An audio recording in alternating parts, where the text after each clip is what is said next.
Welcome. Take your seat. You are about to enter the room.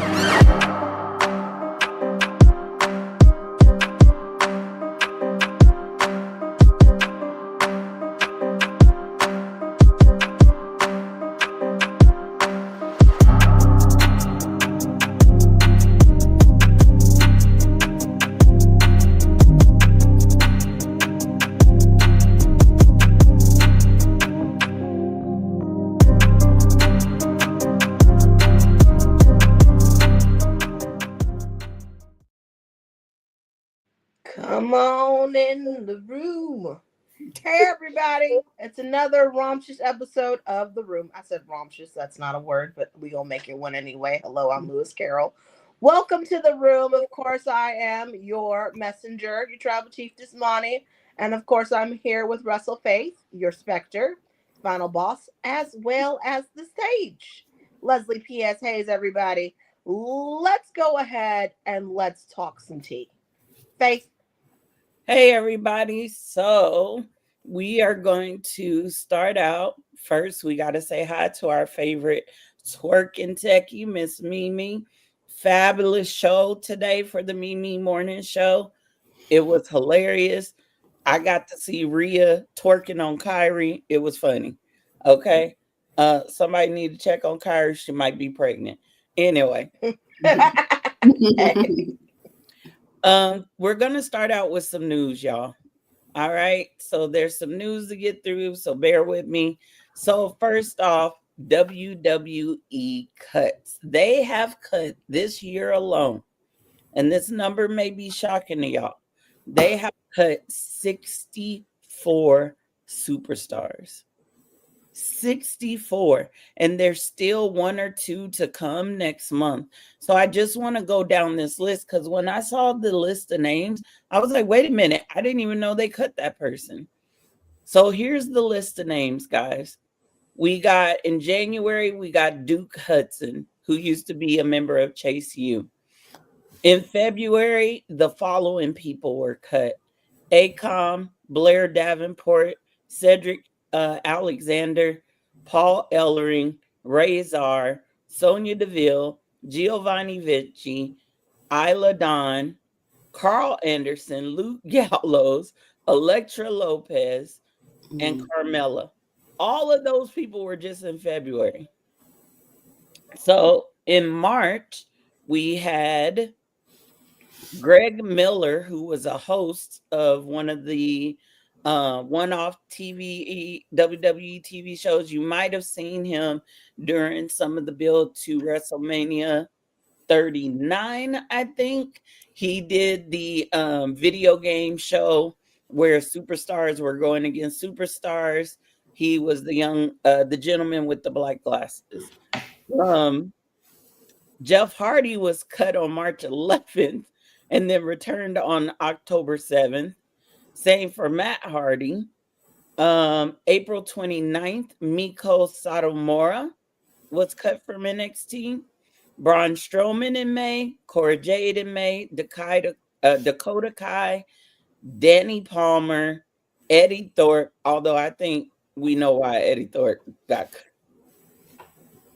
If y'all remember. We're not gonna say nothing. Yeah, we know. Okay. Eddie Thorpe was cut, Gigi Dolan, Jakara Jackson, Javier Bernal, Joe Coffey, Katana Chance, Caden Carter, Mark Coffey, Ora Mensa, Riley Osborne, Ryan Papala, who was the host of, I cannot remember that show. It'll come back to me. Shayna Baszler, but she returned on July 9th. Wolfgang, Shotzi, Freedom Ramsey, he's in Evolve. R-Truth, but as we know, Truth came back on Came right back in. Valhalla, we know why she was cut. She had a baby. And I think there was something going on with that happened from that.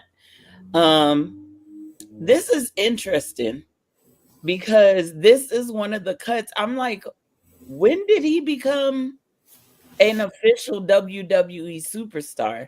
Because I thought he was only under AAA. So apparently El Hijo del Vikingo. So Vikingo apparently, Wait a minute. right, They cut Vikingo? on June 7th. So I think, remember we were seeing him on at like Raw and SmackDown, Yeah. and then he was just strictly AAA. So I don't know what happened there. Carlito, Scott Stanford, who was a host, Goldberg on July 12th, Let me tell you something about Bill Goldberg. Ashanti the Adonis, Karrion Cross's Scarlet, Heartbreak. We love you, Kevin and Elizabeth. Aaron Roberts, he was part of WWE ID. Ice Williams, Jordan Oasis, both from Evolve. Andrade, we saw what happened to Jasmine Nix. Idris Anafi, I believe he decided to leave. Oh no, they offered him a deal, but he decided not to renew.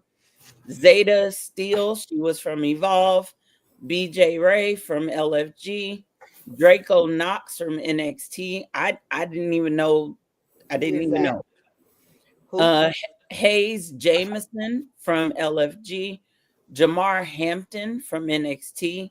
Jen Tala from LFG. These are in October now. Kylie Ray. I knew about that one. And I'm so sad. Heartbreak again. Lance Anoa'i choosing to leave WWE. But Lance, we know you are going to be phenomenal wherever you go, and we support you. We love you, Lance. As I call you, Lancer. We love you, Lance. Stevie Turner, she was let go October 10th. Summer Sorrell, she's from LFG. Another heartbreak. What are y'all doing to us, WWE? I know. Wesley go? Wesley. Only thing I gotta say about Wesley being let go is why? And I get it. I know he's had injuries, but again, why? I ain't even gonna talk about a certain top star who still got a broken back, but we ain't gonna talk about that. Zara Zakar from Evolve. And the one I want to talk about right now, this one really kind of got me in my heart. He is still employed with WWE. His contract expires November 14th, and that is one Ridge Holland. I want to share what Ridge had to say. So I'm going to put a graphic up. Ridge said, and this is his real name, Luke Menzies. I've been informed that WWE will not be renewing my contract when it ends on November 14th. WWE are still going to cover my rehab from injury, but my guaranteed pay will end. Quite frustrating to say the least, as I cannot work for another 6 months. So his guaranteed pay will end on November 14th. And then, unless he finds a job, he'll have no way to provide for his family of 5 for 6 months. And that is due to his injury. He said his career with WWE has been blighted by misfortune, but he's thankful and grateful for the opportunity and experience. The shining light that has always kept me going is the huge support from a handful of special human beings. And he thanked them. He said, I'm unsure what lies ahead of me in terms of wrestling, but going forward, I will be working hard to heal up.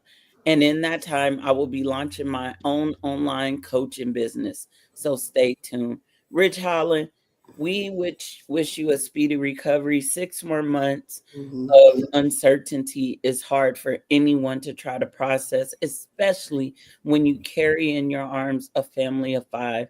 And so I know for me, my faith is huge. I will be saying a prayer for your family, and I wish you all the best.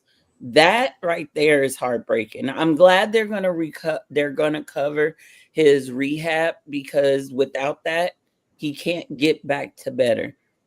But his guaranteed pay ending, and then he doesn't know what he'll be able to do for 6 months, that is hard. That is hard. So 64 names I just read to you guys who have all been cut.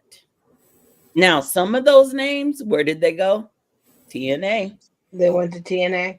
You got Jakara Jackson, aka Mara Sadi. You got who else went over there? Cedric Alexander. Cedric Alexander. I got a feeling we may see Wesley. Yep.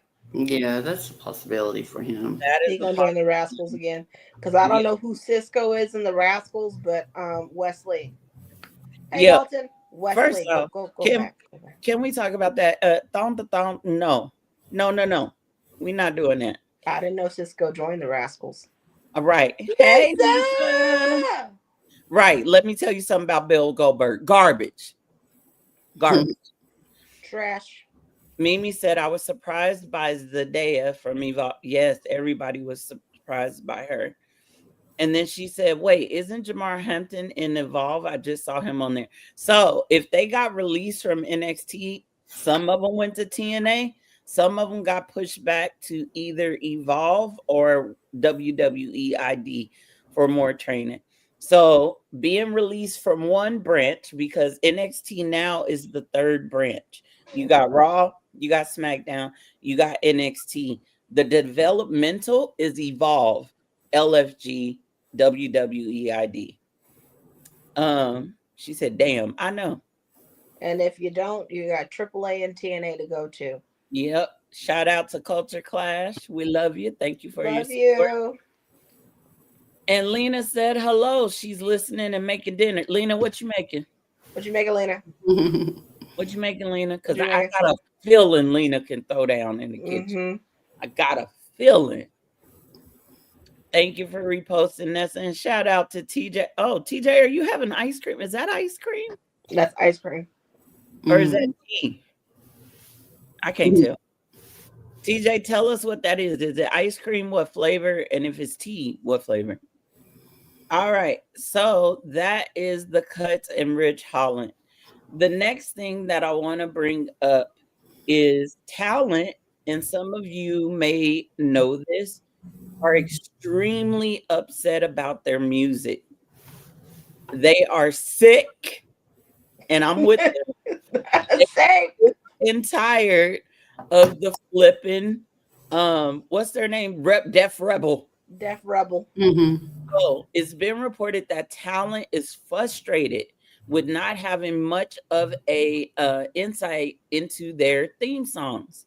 And WWE may finally be listening. If you notice, some of the talent have been coming out to their old themes. Shinsuke Nakamura did on Friday. Yes, he did. Also, if you look at NXT, when Mustafa Ali came out, they played his old theme before they played his new TNA theme. I believe the Hardy Boys came out to their old theme. So WWE is definitely starting to listen. Let's be done with Def Rebel. By the way, their contract is, the last part of their contract is set to end, but I have not seen who is going to be named for making songs after Def Rebel leaves. I mean, let's just be honest, okay? There is nobody on the planet like Jim Jordan. Not Jim Jordan. Jim Jordan. You better say that Jordan. again. Hold on, let me repeat that. Not Jim Jordan. Jim Jordan is Jim Jones. Not Jim Jones. Not Jim Jones. Jim Johnson. Jim Johnson. Look, there's Jimmy. There's nobody on the planet like Jim Johnson when it came to that. When it came to those theme songs, okay. The one, as we always made jokes in the spaces about Triple H's, 1, 2, is this one? Yeah, hit me with that Triple H. There's nobody on the planet like that. I hate it. I hated the beginning of that. I hated it. Yeah, hit me with that Triple H. Said he's eating sorbet. Sorbet, cool. There's nobody on the planet like let's think of another person. There's nobody on the planet like, test theme song. Hello, this is a test. Right. In my honest opinion, get you some real record executives, some people in the industry. Right. Or better yet, you can actually have them come out to, actual artist themes, artist songs. In my honest opinion, I think Roman needs to come out to Here I Go. Just so I can hear the man right here. That's all. I'm going to say this. Roman's theme Ain't nothing better. Ain't nothing better. Tell me, I just want y'all to close your eyes for a minute. Everybody do this exercise with me. Close your eyes for a minute. And let's just say you don't know Roman's there, and all of a sudden you hear that boom, boom, boom. Mm-hmm. It fires you up. The second you hear that, you're like, wait a minute. Finger just automatically goes in the air. Mm-hmm. Oh, Lena said she is cooking pasta bacon. See, Look at her. Look at see, her. I knew it. She's throwing down in that kitchen. Jim Johnston. Mm-hmm. Jim Johnston is his name. All right, so let's get through this because we got a lot to cover today, guys. So the next thing is CM Punk went off on airport and hotel stalkers. And I thought we were done with this. I thought that people could respect goddamn boundaries, but apparently no. So this is what CM Punk had to say about that. And then I want to hear from the panel how you guys feel. He said, we unfortunately have to have this conversation again. Do not turn up at airports. Do not show up at hotels. I cannot believe I have to say this. Do not follow people. You've repeatedly been politely told no. Respect it. You are not a fan. You are a stalker and will be treated as such. Respect the boundaries. Stop harassing people. Monty, Leslie, your thoughts on this? Leave them the hell alone. Y'all, come on now. You want people to fucking follow you to the damn air? Well, follow you when you on the airport and you've had to take a long flight and you are jet lagged and you want to just get to your hotel and go use the bathroom and kick your feet up and go to bed. Leave them alone. Leave them alone. Get away. Mm-hmm. They have meet and greets for a reason. I know they're expensive. Shit. Leave them alone. It's like the one fan that came up to Roman in Australia while he was in the gym working out. I understand he was in the gym working out, but leave that man alone. A simple, hey, Roman, bye, Roman, would have been fine. Let the man get his workout in before he goes and does what he needs to do. Stop doing that shit and leave him alone. Leave him alone. Roman was pissed in that picture, by the way. He was. And speaking of that particular episode moment, and the guy was on TikTok going on about it like he was like so excited about having met him. Dude, you didn't meet him. You interrupted his time. Like everybody knows for Roman in particular, and probably like 99% of these other athletes, that their gym time, that's like their personal time. Mm-hmm. That's their personal time. Now, as far as everything else, guys, these to fans, yes, it's entertainment. But let me tell you something. These men and women, that's their job. They are trying to get to and from their job. They are trying to go home to their families from their job.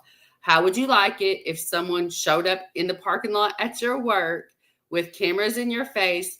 I tell you what, you do that to me, I'm going to cuss you out and you're going to have a pretty little video for TikTok. I'm just saying. But be respectful. Be respectful. That, like Monty said, you know, you have meet and greets. Yes, they're expensive, but be respectful. They should not have to post this. They're working, guys, and even when they're in the gym, for instance, in a sense, for these men and women, yes, it's leisurely time. Yes, it's their personal time, but they also working because you got to have your body in top physical condition. Yep. And it's not just about the looks. You got to be able to be in shape to get around that ring. Absolutely. So, in a sense, they working even then. So it's just like the bottom line is be a good human. Use common sense. If you want to say, hey, like she said, hey, Roman, bye, Roman. Hey, you know, have a great workout, you know, whatever. And leave him be. It's going to be better. And don't get on freaking TikTok. See, that was going to be my really, really next time is that dude. But anyways, and don't get on TikTok talking about how you had this great experience when we could all plainly see in the picture. Dude is like probably wanting to That cuss. man was mad. It's like, get out of my face. He's like, what the fuck? Are you for real? Yep. But seriously, guys, stop. Just be respectful. I mean, there is a line between fandom and just being weird and just being stalkerish, and they shouldn't have to make posts like that. And I want to say, I've been hearing people, not fans that were going up to Roman or anybody, but just fans reporting on these other so-called fans. Why are you following these superstars into the bathroom? That's weird. Here's It's what damn I'm weird. going to say to you right now, okay? To everybody listening, all 22 of y'all. If y'all follow me into the bathroom, we squaring up. Right. I got every I right to will catch on your a neck. charge. Right. I So- am a mother. If you follow me anywhere out in public and my child is with me, I'm going to jail. Right. So let's see what the chat has to say. I did see Buddy Matthews tweet about this too. Y'all have to remember, who is his wife? Rhea Ripley. Buddy Ripley. Do y'all Leave remember how they treated her her. at the last PLE? Ridiculous. Leave Mimi her is alone. clapping. She said, preach punk. This is getting rich. Somebody's going to get hurt eventually. One of y'all gonna wind up getting the shit knocked out of you, and when it does, I'm gonna look at you and I'm gonna say, you know, you fucking deserve that shit. Or you going deserve to get every bit of arrested. it. You're going And- to get arrested. And the thing is, basically, it's people like that do that mess that ruin it for the rest of us, and for while the rest of us is having to pay, and why the rest of us is having to pay $100 to $500 for a meet and greet. Yep. Or Y'all are the reason why we can't have nice things, because y'all are being freaking weirdos out there. Stop being weird. Exactly. Or when you do have a meet and greet, they barely want to take a minute to talk to you because I don't know. Because of weirdos. Because y'all are out here stalking these weird. people and being damn weirdos. Stop doing Well, that shit. Let me remind you what they did to Oscar. Mm-hmm. Let me remind you how a fan turned into a deadly stalker on Liv Morgan. Let me remind you how a fan turned into a stalker against Roxanne Perez. Mimi said, nah, as a fellow gym goer, I respect boundaries there, wouldn't do it. Lena is saying, fame doesn't erase humanity. Respect superstars. Stop chasing it. Come on. Honorary Use. What's up, Honorary Use? People are ridiculous these days because they have lives outside of the ring.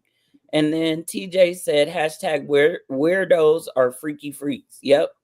And one more thing. And one more thing, guys. Do not bother these people while they are out at a restaurant that you are in, or that you see through a window as you're walking by the restaurant downtown. Do not go in there and bother these people while they having supper, dinner, lunch, breakfast, whatever with their child. I don't care if you see Jay Uso at the Waffle House with Jace. You know what? Leave him alone. That's personal Waffle House with his son. With my flip flops. I don't care. Do not do it. Roman and JoJo and like her little brothers out, their family. I don't care if you see them at Disneyland. Leave them alone. That's family time. Stop being weird. You're ruining it for all of us. I'm going to just tell y'all something right now. And I'm going to come in close. I'm going to come in a little close. Hi. As a fellow person of Polynesian descent, I wish you would go ahead and approach Jay while he's with his son, who he doesn't get to see all the time, trying to spend the moment at the Waffle House and watch your ass get headbutted. Go ahead. Approach these Samoans and these Tongans if you want to while they on their personal time, especially if they got their children with them. Run up on them like you crazy and see what happens. Okay? Stop Do better. Weird. Do better. So stop it. On to something more happy with CM Punk. CM Punk, Io, and Rhea shared a moment in the ring at the Melbourne, Australia live show. And I thought it was a good way to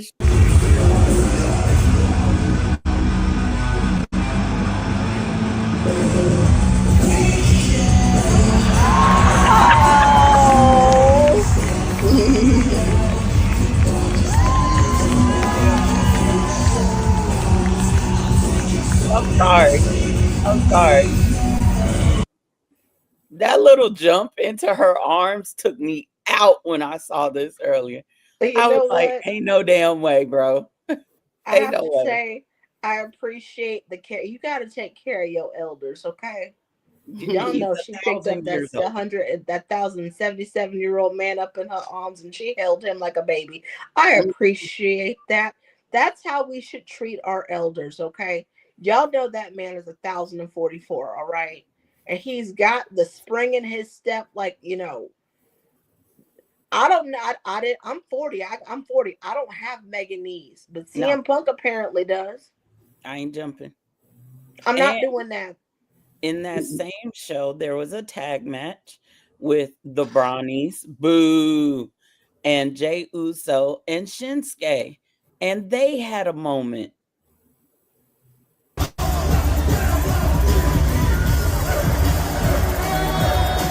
I love it.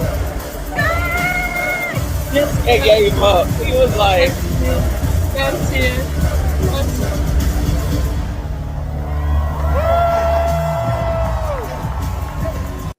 I love it. Shinsuke gave up halfway through. That was cute. Wasn't Wait a that minute. So cute? does this mean Shinny a baby face now? I think Shin is a baby face. I really do. I know. Look at that. First off, let's be real. If Rhea puts her arms out to you, you going over there. You going over there. Mimi, tell the people. If Rhea puts her arms out to you, you going over there? I mean, I would be too desperate to jump, and I don't need to be doing that. TJ said no comment. I'd be too desperate to go catch me. But that's some feel good moments that happen at house shows. So if you ever get to go to a house show, guys, go. The tickets are supposed to be reasonable for families. But those moments, let's be real, we don't know how much longer Jay is going to be in WWE. So catch those moments while you can. They are priceless. Mimi said with the quickness, she gonna run to Rhea. Mm-hmm. Honorary Ooh said, "Oh damn, you damn right." We're singing the Whitney Houston song. I want to run to you. Yes. So I did. So there was a group of kids, about 4 or 5 kids. They were yeeting at the house show, and Braun Breaker's just standing there staring them down. He went and got security and called them on the kids. It was very cute. Yes, John, you are in the right room. Welcome. So glad to have you here. All right, moving on. So, Britt Baker, we all know who she is. Britt Baker I'm sorry, y'all, this fly is driving me nuts. My kids had the door open yesterday, and now I can't get rid of it. Britt Baker sent out a message to WWE, and basically, she is informing them, hey, I'm ready. I think there a few months back during Evolve time, if you guys remember, she sent out a tweet saying she missed her flight. I think she was supposed to debut then, but she is constantly letting them know, hey, I'm over here. Hi, I'm ready. So I want to know, what are you guys, so those in the chat and the panel, are you interested in seeing Britt Baker come to the company? For me personally, I will take her all day over Chintz McMahon. And if you don't know who I'm speaking to when I say Chintz McMahon, I'm talking about Tessa Blanchard. Mm-hmm. I'll go to Monty. What are your thoughts about Britt? I think that's a Rumble debut. That's just my opinion. I think that if they were to debut her at Survivor Series, Great Wonderful, and if they were to debut her anywhere else, fine. But Rumble would be the best place for her to show up. Yeah. Mm-hmm. Leslie? I'm just gonna say that is Dr. Britt Baker, DMD, right? You cannot go wrong with a Britt Baker. Excuse me, I get excited. You cannot go wrong with a Britt Baker on your female roster. She's she's one of the few that when I watched AEW when she was there regularly that I watched for, and I liked Britt Baker. I'm a fan. I'm a big fan. So WWE, get her over there and find her a spot quickly. But yes, I do agree. Rumble would be good if she was going to come in. If she's going to debut, Rumble would be a good time to do that. Yes. John, can you elaborate on why this story is driving you insane? I think I know why, but I'd rather you tell me. Mimi said, I'm loving the show. Let me kick my feet up and make myself comfy in the room. Come on in, Mimi. Come on in. I mean, we do have, treats. We do have drinks and we do have snacks. Yes. TJ said, I think they are waiting for the right time to debut her. And I think you're right. And I think Rumble would probably be the best time. That's where we get the surprises and the shocks. So the second you see DMD pop up, people will lose their minds because we know who Britt Baker is. I mean, yeah, she's an actual dentist. Lena said Britt Baker's got the skill, charisma, and the presence. Would love to see her in WWE one day. And as always, Zach letting us know what national day it is. Today is National Lemon Bar Day. I love lemon bar. I haven't had a lemon bar in a long time. That sounds really good right now. I'm gonna tell you right now. Don't put your lemon bars in front of me. I'm gonna be like Naomi with that banoffee. Yeah, it's gonna be a problem.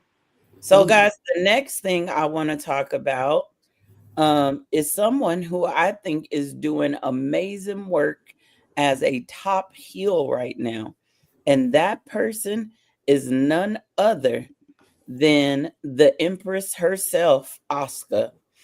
Asuka, I agree with this statement. Asuka has cemented herself as a top heel in WWE right now. She is doing incredible work. Y'all, let me tell y'all something.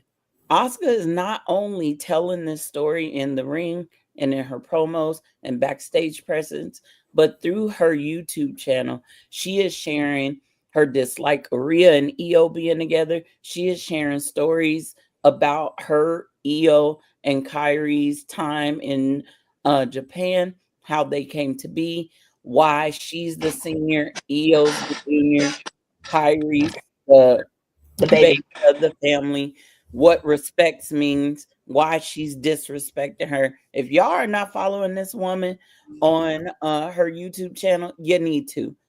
Also, fun fact about her, did not know she owns a technology company. Asuka got money. She is the rich auntie in the room, y'all. She is. Not only that, but she used to be a figure skater. But I'm going to say this. It's over when somebody makes a sign that says something that she says. And if you know what I'm talking about, what is something that she has been yelling for years? For the past 2 weeks. Kairi! Mm-hmm. Kairi! Kairi! Poor Kairi. Everybody, now there's a sign that says Kairi with Asuka, the drawing of Asuka on it. Shout out to the fan who made it.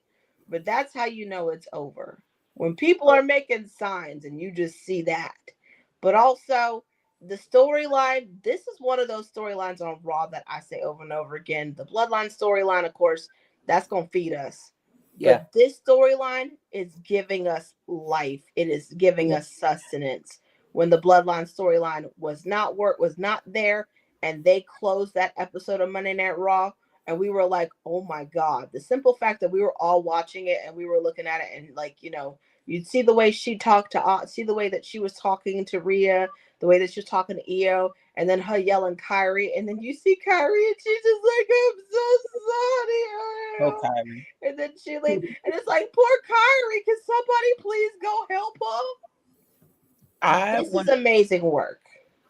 I want to show y'all another reason why she's a top heel and how she's utilizing her social media to continue to build her transformation into this top heel, but also relay the story of where her character development is going. If you are not a fan of horror and things like that, just disclaimer. I'm not saying it's blood and guts, just disclaimer. So here's the first of 2 videos that I want to share with you guys.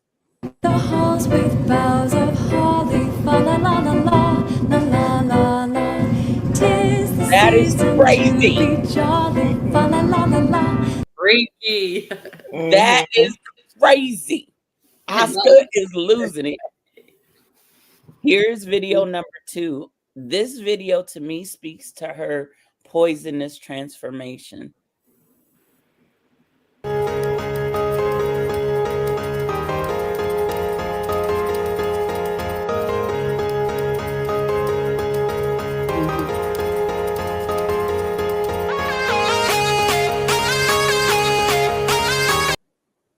That is crazy.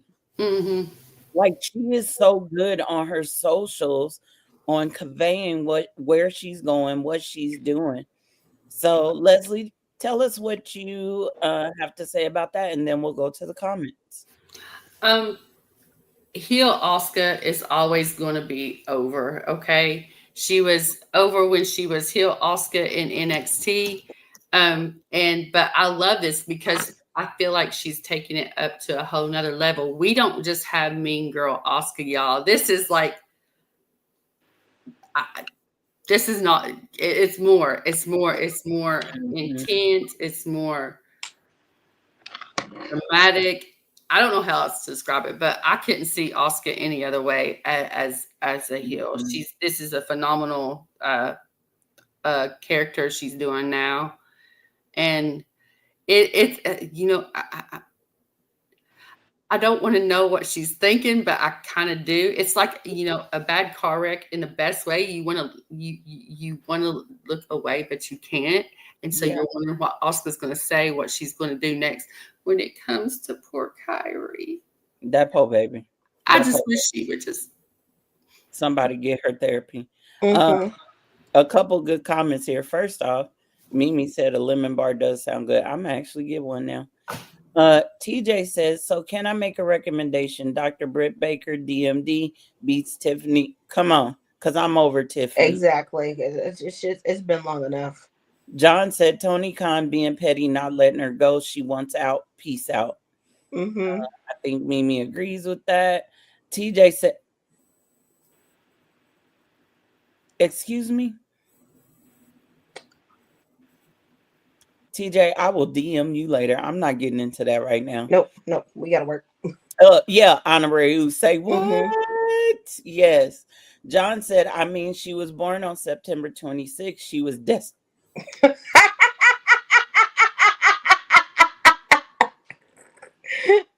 If y'all don't know, that is John's birthday.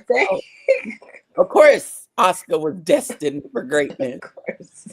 Lena said, love Oscar, but please stop slapping Kyrie. Yes. Well, I know. That's just mean. Mimi said they are doing the damn. They are with this story. I'm so intrigued by this story. And I'm like, Kyrie, stand up for yourself. Slap that heifer back. What I said on Monday, I said, I'm going to have to do to you what we did in the Free Britney movement. Kyrie, wear pink if you're in danger. Right. Blink twice. Blink twice. No, not blink twice. Wear pink if you're in danger. Now, what we know you not say. The comments, though. No, I didn't have time to look at the comments, but I normally do because they are normally chef's kiss in those comments. The choice of music is paradoxical to the video. Yeah. She says she saw both of these. Oscar is so good.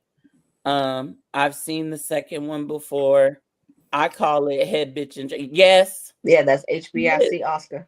She is in the women's division right now. And she is the rich auntie. Oscar is definitely the rich auntie on Raw. You got Ashley over on SmackDown. Well, you got two bougie aunties on SmackDown. You got Ashley and Alexa. That's true. And Virginia George has nothing on Oscar. TJ, I know you're not joking, and that's why I said I'm gonna DM you, because I ain't even got the time or the capacity right now. We love you though. I don't even know what to do with you sometimes. TJ, you live in Canada, so I can't. But they got lemon bars up there. I know they do. I don't know. That might be an American thing, but explain it to him later, because now I want a lemon bar. Y'all look at this, Speaking and of lemon bars. I know it's a little a little small, but Roman got new merch, y'all. He even got a bathrobe. Just to say this right now, and I hate to quote this TikTok meme, but I don't want to be. I want to pour all my financial decisions into this. Yep. That hoodie. I want this. I want this. Yep. And Hey. by the way, just to let y'all know, ATD, we do have a link in our link tree in our bio to WWE Shop where you can get your merch at a discount. And currently, we have an email that's going around that's telling us if you use the code, what is it, Superstar? Uh-oh. You get a little discount. Get Let me some double check that, and I'll be right back with y'all. And in the description box of this video is our link tree link. I want to say this. Go buy Roman's robe. Not because we love him, because we do. But should I say it? I'm going to say it because I'm just me. You ever think about getting out of the shower and running into Roman's arms? Oh, just wrap that robe around you and let it take you away. Just let it take you away, y'all. So Roman has new merch out. Go check it out on the WWE shop. It's pretty fire. I definitely want this tank top. I love tank tops and I love hoodies. So OTC, we support you. And once again, the link to our affiliate code is in our description box in our link tree. How do you guys feel about Roman's merch? Real quick before we move on to the next topic. When I get my not my residuals, but when I get my royalties, if y'all see me with new merch, y'all know I got them. If I start acting brand new, y'all know I got them because I need a Roman Reigns bathrobe. Mm-hmm. So I can feel like he's got his arms wrapped around me and I feel safe and warm and comfortable. Oh, and it's soft. Okay. Anyway, back to business. Moving on to the next order of business. Paul Heyman, the advocate, special counsel, wise man, oracle, dumbass, orca, whatever you want to refer to him as. Apparently, TKO is discussing giving Paul Heyman more creative control in WWE. I am waiting to hear back if this is true. Once it is, if I get some more details, I will definitely share them. Only exclusive here on The Room. Okay? But how wonderful. I'm sorry, this man's mind for this business. This man's mind. If I could spend a day, if I could spend 10 minutes in this man's mind, I'm there. I know the genius level of creativity and storytelling that this man can do. So I'm all for Heyman having more creative control, especially if it deals with a certain family we all love. I'm going to just throw my one up. So what do you guys feel about TKO possibly giving Paul Heyman more creative control? Excuse me. As for me, I'm all for it. I'm a fan. I've been a fan as far as like the pen being in his hand. I know most of us on the stream apparently have been wrestling fans for a while. We know all about Paul Heyman and what he can do. But if you have not, my first episode of Between the Ropes was about Paul Heyman, and we review his history, and then you can learn what he's about. So, cheap plug. But yes, Paul Heyman, but anytime he has the pen, it comes out cinema. So, and I know we use that word a lot, but with him, it's like legit cinema. The man can write in this business. Oh, we're going to come back to this comment because... Exactly. I concur. But before I concur, let me just say this right now. Paul Heyman is a Virgo. From one Virgo to that Virgo, when you give Virgos are known for being writers. That's how we communicate. You give a Virgo a pen, expect the unexpected. You're going to be blown away. So give him the pen. Let him do this. Yep. With what he's done, and I agree. I think that Roman also had an input in saying this, because I can tell when it's Roman's pen. When you give Paul the pen, you're going to get blown away. It's Yep. going to be wonderful. And so, in my opinion, yeah, that I give it to him. Give it to him. Let him run the shows. Let him be the head writer. Do Yep. what you got to do. And I'm stay done. out the way. I am gonna say this. This comment from TJ. Do y'all know what an orca is? That's not a good moniker. They hunt in packs. They actually murk the great white sharks. That's why it's a good name for him. Mm-hmm. That's why it's a good name. Not only are we talking about his body size in relation to the orca, which in normal terms in real life, I would not be okay with body shaming, but this is storyline and entertainment. So yes, he's an orca. And why? Because our tribal chief said so. And could it be that's going to lead us to when we talk about bloodline business? But there's something there with that. Let's go ahead and let's continue. Especially this last comment. They actually murk the great white sharks. Isn't that what Paul Heyman has done with every one of his clients? Didn't he turn on Brock? Yes. Twice. Didn't he turn on Punk? Yes. Yep. Twice. Didn't he turn on Roman? Yes. Yep. Didn't he murk Cesaro? Yeah, he dropped him like a bad habit. So, and what did he just do to Seth? We're gonna get to that. We'll get to that conversation in a little bit. Honorary Use wants to know if somebody getting fired on Monday. Unfortunately, I don't think so. No, he's Dana White in this position. He's a stooge. If everything goes down, who are they gonna blame? Right. Who's left? All right, guys. Moving on. So that's all the news for right now. Moving on to upcoming events. Y'all, October 25th, we have Halloween Havoc coming live from Prescott Valley, Arizona. Tickets are on sale now. If you live in that area, start time, it says 3:30 p.m. Mountain Time. I think that's for the 30-minute countdown. So it's probably going to start around 4 Mountain Time. Which, look, I can't figure out what it is right now. Somebody figure it out and put it in the thing. So Halloween Havoc is coming up. Look who's advertised here. We know we getting Ricky versus Trick. Blake Monroe's there. Wonder what she's going to be doing. Mm-hmm. Juiceless JC. We're going to skip over her. And then look at this gorgeous man up in the top. Darula. Obafemi. Yes. I wonder what he will be doing. So we got Halloween Havoc again. October 25th. Check 4 times. Okay.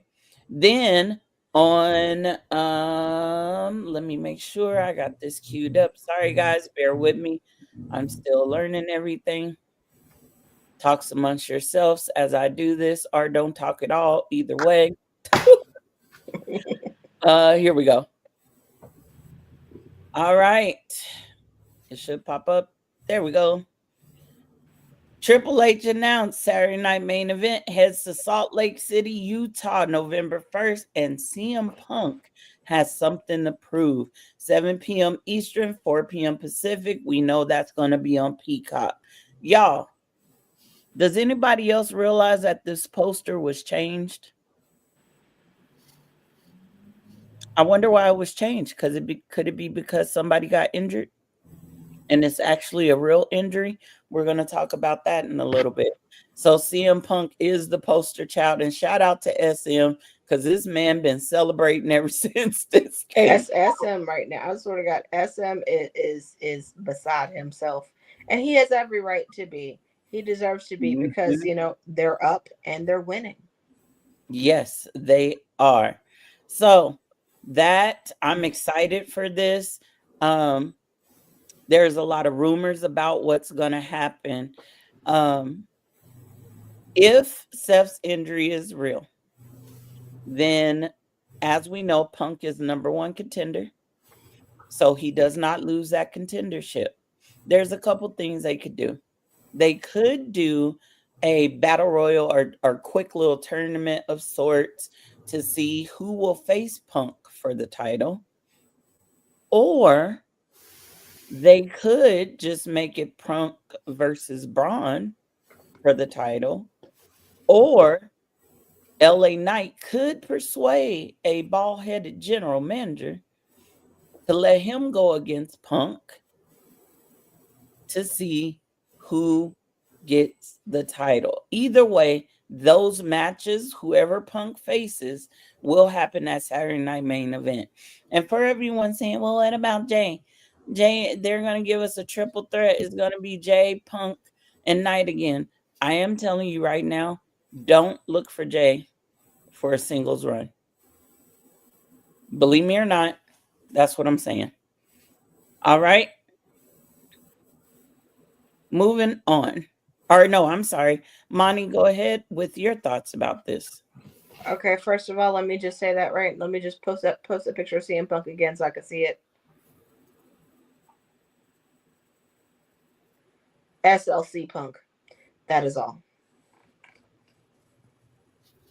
Interesting. If you don't get the reference, if you don't know it, it's a movie by Matthew Lillard. It's one of my favorite movies. SLC Punk. That is all. Leslie, your thoughts? Oh, I'm good. I'm good. I don't have. Do we think that they will finally put that title on Punk if Seth has to relinquish it and this goes to first contender versus second contender? Do we see them pulling the trigger on Punk? I think so. So. But genuinely, it does depend on his opponent. If it's Braun Breaker, I don't know. They might not want to do that because, Randy Orton circa 2004, you don't want to put the title on somebody that is so new. Yeah. It doesn't really work out in their favor. But if they pull that trigger, then yeah, let's go. Let's play. And we don't know where they want to go with the Vision because even though the Visionary is gone, I believe the Vision is going to stay as a tag team, at least for right now. So let's go to some of these comments. Obafemi is returning to stop either Ricky or Trick from winning. That could be. Give Blake the North American Championship to build her momentum and have a great run. I would like to see that. Yeah, I'd see that too. The last statement, prove what? That's right. What does Punk have to prove? Lena said, give Punk the championship. She also said, Becky gave Asuka her title for getting pregnant. So give Punk the title already. He won it and got cashed on. Yep, that is true. TJ said, Second City Saint, what is Utah known for? I see what you did there. I see how you made that connection there. So I think Punk would take it. I think it's time. Here's my only problem. Remember Money in the Bank? They had Jey Uso all over all the promotions and posters. I am hoping that this is not a foreshadowing of Punk not winning that title. But everything depends on what happens on Monday or doesn't happen on Monday. So we got that. Moving into our next, event. So we got Raw November 10th in Boston. It's going to be a big one. TD Gardens, guys. This is Cena's appearance. Then on November 17th in Raw, y'all, we back at MSG. And when we at MSG, shenanigans are afoot. Somebody leaves on a stretcher. Some huge turn happens. Who knows? But a little birdie told me Cena will be there. And so will the tribal chief, Roman Reigns. And from what I heard, Roman will be calling out a challenger for one of the PLEs that are coming up. You don't want to miss that MSG. They always give us a good showing at MSG. So November 17th Raw, don't miss that. Also coming up on November 29th. Like I said, bear with me, guys. I'm just learning how to work all this stuff. And if you don't bear with me, who cares? Let's see here. Oh. Nope. I don't have it. I thought I had that queued up. My apologies, everyone. Anyway, moving on. Next, we have Survivor Series War Games in San Diego on November 29th, 4 p.m. Pacific, 7 p.m. Eastern. If you have Netflix internationally, you'll see it there. If you got a VPN and you got Netflix, you'll see it there. If not, you'll see it on ESPN. Then, y'all, it's that time. The saddest time for our industry, guys. It will be the Unseen 17's final match. I'm pissed that it's not in Boston, but it is in Washington, D.C., Saturday, December 13th. The event start time is 7:30.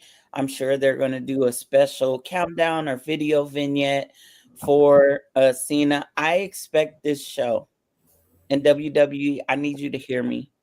I have not always been a huge fan of Cena, but this man, I can't deny what he means to this industry, what he has meant over these last decades. Please let this man go out amazingly in a blaze of glory. Do not send him out like you did Goldberg. If this man is in the ring giving a speech and y'all cut the feed, somebody got to get these hands. Do not do Cena that way. He deserves so much more than what y'all did to Goldberg. I was fine with Goldberg, by the way. But this is his last match, guys. It will be shown on Peacock. Again, start time is 7:30. I'm expecting a lot of guest appearances. I'm expecting maybe some of the folks he didn't get to wrestle that he wrestled in the past to maybe say something. And I'm expecting great matches for this PLE. It is said that there will be some major players from the government from Washington, D.C. at this event, possibly even Trump. I doubt that Trump will be there, guys. But we're not here for him. We're here for Cena. And it will be an emotional night. So bring your Kleenex and your emotional support animal, our bestie. It's gonna be sad to see him go. It is to finally, if he leaves his shoes in the ring, I am gonna cry. I'm gonna just tell you now. So there's that. And then finally, they have announced the Elimination Chamber will be in Chicago, which I have to say, Chicago's audience, top notch. I don't care what nobody say, that audience be on fire. So I'm excited to see Elimination Chamber in Chicago on February 28th. You know, we also have the Road to Royal Rumble beginning in January. By the way, all the Raw and SmackDowns in January leading to the Rumble will be overseas. So keep in mind on that. We may see start times for Raw like at noon, not as early as it was for Australia, but middle of the workday kind of thing. We got some people saying hi to us. Hey, Jojo. TJ said he has a crazy idea. What if Punk wins in Salt Lake City, Utah, and loses the title at EC in Chicago? They could have him, if he wins in Utah, they could have him defend at the EC in Chicago. Lena said, can't believe Cena's hanging it up in December. A legend like him deserves the biggest stage for his life. I'm getting choked up a little bit.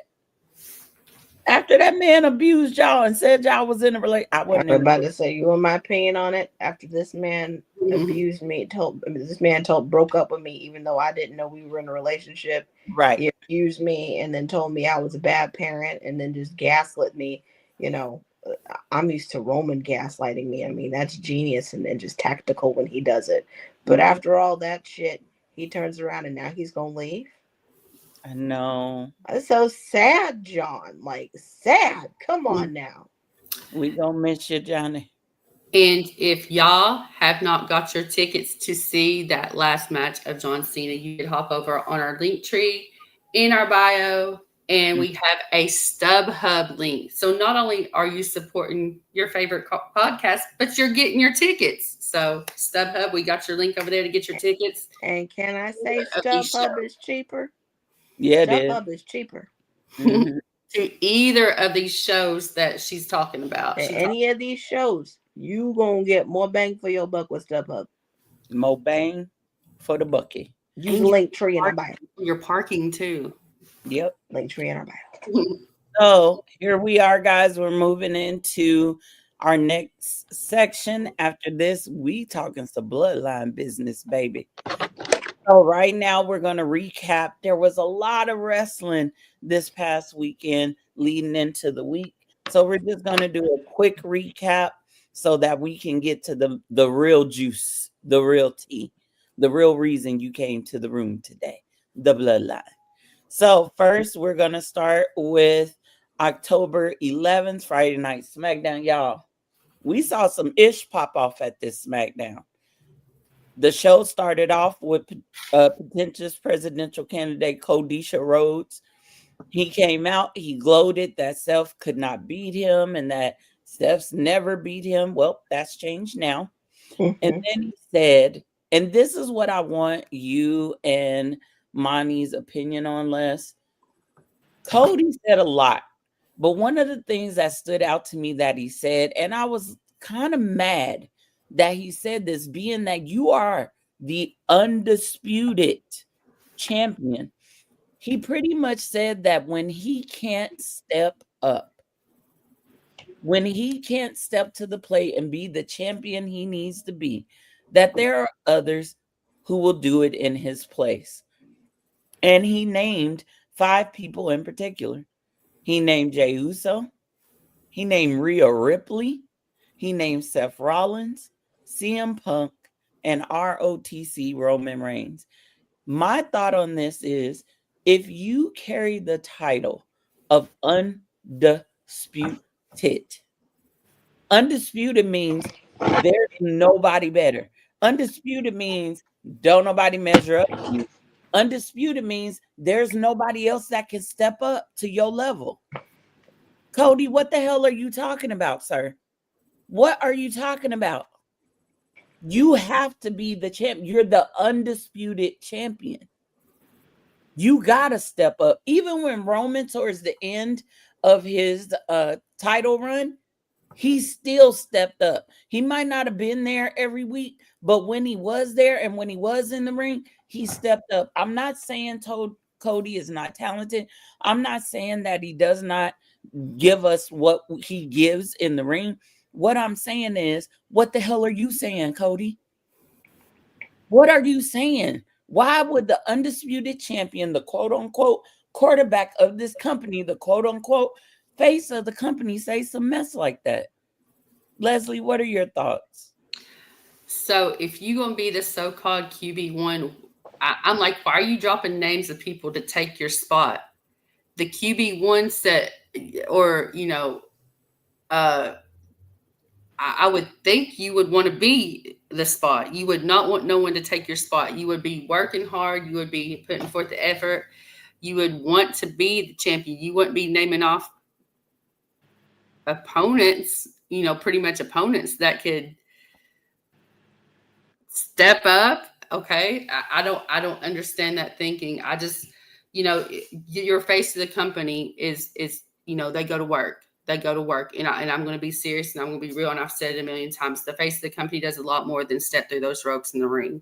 And if you're going, and the face of the company is usually 90% of the time is the person that they have holding that title. If you can't fulfill those obligations, you don't need the title, and you don't need to call yourself champion. Then if you weren't, and also if you weren't going to fulfill it, then why did my champion have to drop it to your blonde? Okay. So. Ooh. When that's a read. That's a read. Works, but that's what do I know, right? That's a read. That's a read. You ain't never told a lie. That's a read. Monty? While she's going to go high, I'm gonna take the shit to hell. And I'm gonna take it to hell playing the piano. Okay. Let me be honest with y'all. This is coming from a person who, let's say, I'm a certified hater. Okay. I do not like Cody Rhodes. I don't like him. I hate the way he walks. I hate the way he talks. I hate the way that he dresses. But I'm going to say this, and to quote Kendrick Lamar, you named all of the people that are better than you. Okay. When the company right now is in the doldrums, Oh, you named all of these people because you, quote unquote, are QB1. I'm QB1. I'm QB1. You don't want the flack when the company is not doing its best. So you're naming the people that actually step the fuck up.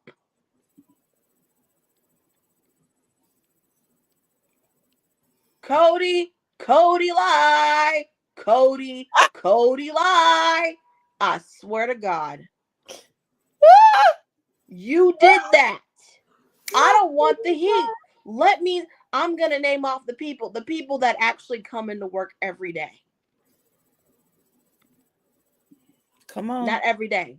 The people that actually come to work, and when they don't come to work every day, they do their fucking job and they give us what we want as fans.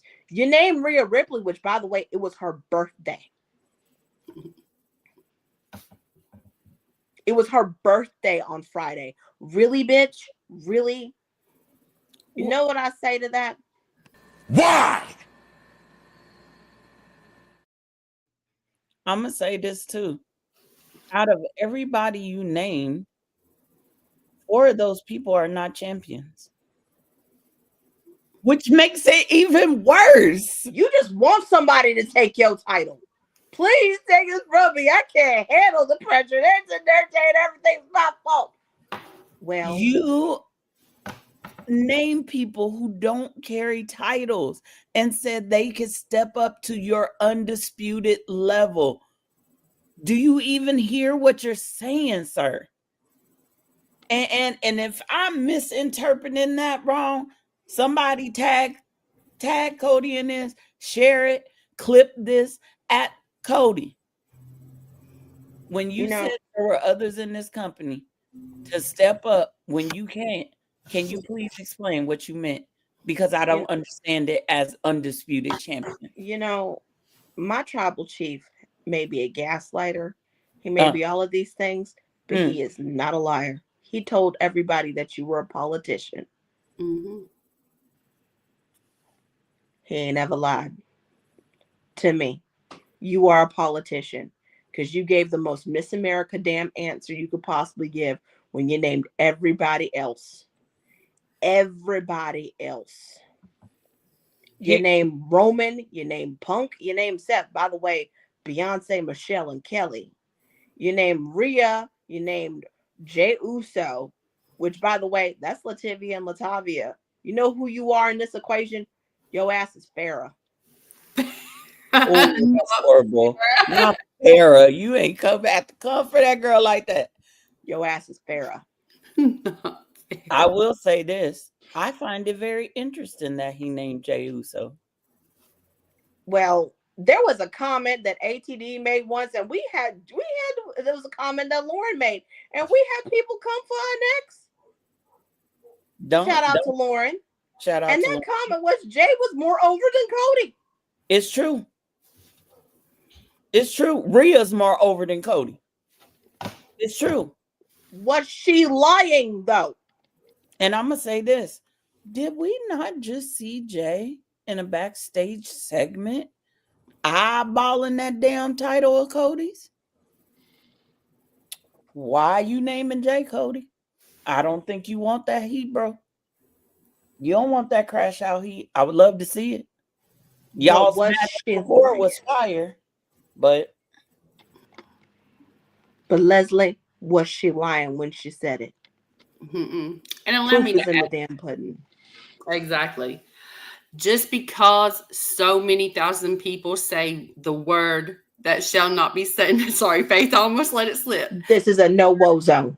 A word that shall not be said in your song that shall not be said in the room.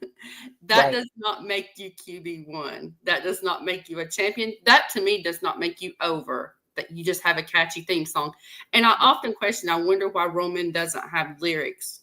I think I just told myself my own answer. Because we want to be over because of quality or a cinema and so on, not because of a single word in a theme song. Just saying. Y'all, our champions right now need to do better. Our champions need to do better. John said the term undisputed is overrated unless you unify titles. You should never be deemed undisputed. And he's talking like an NFL quarterback because all QBs do is big up their team and never make it about them. Amen to that. Amen to that. Big Goose ain't lying. And he knows sport ball, as Monty calls it. By the way, if you enjoy sports ball, NFL, basketball, baseball, go over and join Sports for You's channel. Great commentary, great insight, a lot of fun, and a little chaos. I would be over there, but my team sucks. I'm gonna have to disagree with you, John. I love you, but I'm gonna disagree with you. This ain't football. This is wrestling. It is wrestling, but he is talking like a QB. He's talking like a football. He's talking like a QB1, which, by the way, the people that he named can step up a lot quicker than he can. Right. This to me is not like this. To me is theater. You're the lead actor in the show. Why are you trying to big up all the other actors? I just can't. Like I can't. TJ this is Swan Light. You are. Let me explain this in the words of ballet. You are the principal dancer of this company. Why are you bigging up your soloists? Seth would never. Roman would never. Punk would never. Well, Punk would never. You know Rhea and Jey Uso wouldn't do that. You are the principal dancer of this company. Why are you bigging up your soloists? Those people that you name, they can take your spot and fill it quickly. John said Roman never used the term because it was about the organization and family. And that's true. That's true. He was just the champ. Right. But then it was family. That's your key word there. With him, it was family. The squad. Exactly. You dropping names, random names in the company. That's family. That's family. I see. All right. Oh, I'm sorry, Leslie. Go ahead. No, I feel just right. I'm good. I can't use my words today, but I see where he's coming from. I would agree with that because, yeah. So we're gonna have to agree to disagree, you and me, John, because right now, to me, I'm looking at it from a different angle, and my angle is, you were the principal dancer of this company. Why are you bigging up your soloist? You supposed to be the prima donna. You out here never mind. Moving on. U.S. title open challenge. We saw the return of Shinsuke Nakamura, the as I love to call him, and I hope I'm not offending anyone by this, but the Asian rock star. Because Shinsuke has just been from the days when Pat McAfee. She froze. She froze. There we go. I'm back. Can you see me? Can you see me? No, I can hear you. Do you see what I'm doing? Now I can see you. Now I can see you. Okay, now you go. There you go. No. Okay. All right. Can you hear me? Can y'all see me? Yes. Mm-hmm. No? Can y'all see me? Okay. Yes. So now we got Shinsuke Nakamura returning. I love Shinsuke came out to his old theme. It brought me back to those days when Pat McAfee used to be grooving on top of the desk. And we lost her. Okay. We lost her. So what was she? No, I don't think I got to see these, but when it comes to Shin, everybody's saying he's doing good. He's back. He's on it. So I'm a fan. I can't wait to see what he does moving forward. I've always been a fan of Shinsuke Nakamura ever since NXT. So I'm glad to see him back and doing his things. Maybe I need to go back and watch this match. It was a banger. It was a banger. It was a banger. Let me just say this right now. The fact that he came out to his original theme song, amazing. The match in general was good. I was on the edge of my seat going, okay, wait a minute, what's going on? Because it was wonderful. But Shinsuke is back to being Shinsuke again. That's right. And I love that. And I love this moment. And Well, I love there was something that happened at the end of this match. Somebody in a black hoodie, the infamous black hoodie, showed up. Y'all, it was none other than Tama freaking Tonga. And it wasn't just regular Tama Tonga. Oh, no, no, no, no, no. No, no, no. This is Gorilla of Destiny Tama Tonga. This is unhinged, unchecked, violent as hell Tama Tonga. This is New Japan Tama Tonga. And if you don't know what I'm talking about, you need to get on the tube of you, as Monty says, and look up New Japan Tama Tonga and see what I'm talking about. Tama coming back, he looked like he gained about 5 to 10 pounds of muscle. Muscle, not regular muscle, muscle. The boy looked good. Okay, so Tama is back, which led us to seeing the MFTs all come out, Gorilla of Destiny. We are not just dealing with My Family Tree. No, no, no, no, no, no. We are dealing with the Gorillas of Destiny's family tree. You got Tama. You got the Shayla himself, Tongaloa. You got Paula Tonga, which I still want to climb that tree. I like climbing trees. And then you got JC Mateo. I'm sorry, y'all. We don't let's not even take that into consideration. Like, I was not looking at him. I was looking at Tama Tonga and Tongaloa and Tala Tonga. That's the ones I want to pay attention to. Let's just say that I have a thing for men in face paint. Let me tell you something. Solo came out there in his insurance car salesman. But I want to point out something that people may have missed or may have thought, that don't mean anything. Why all the Tongans and the one Filipino or Guamanian? Why all the Tongans in Gorilla Destiny face paint and Solo's not? Who's the true leader of that group? I got my money on Tama. This message has been brought to you by Soul Sokoa's latest R&B album, I Got Your Ops. And Solo, Joe baby, I think you surrounded by ops, honey. Watch your back. Watch your damn back. But also, I hope they kick you out so you can go on back home. Mm-hmm. Scuttle back to your trout, scuttle back to your big cousin Big Joe, scuttle back to Big Jojo, baby. You need to do this. You need to do this, Solo. Mm-hmm. And tell him you acknowledge him and you're sorry because you ain't done that yet, Joe baby. But you also, said you would. Produced by Metro Boomin, is out this Friday. Solo Sokoa, I Got Your Ops. Not Metro Boomin. Metro Boomin.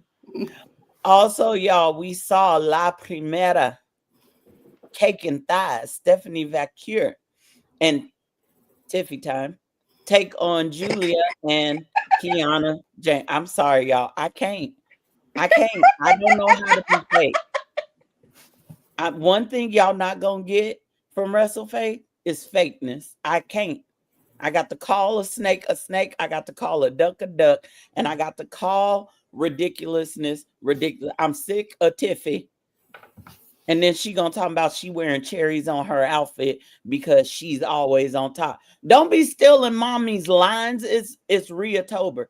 Mimi, I need you to tell Tiffy she ain't on top.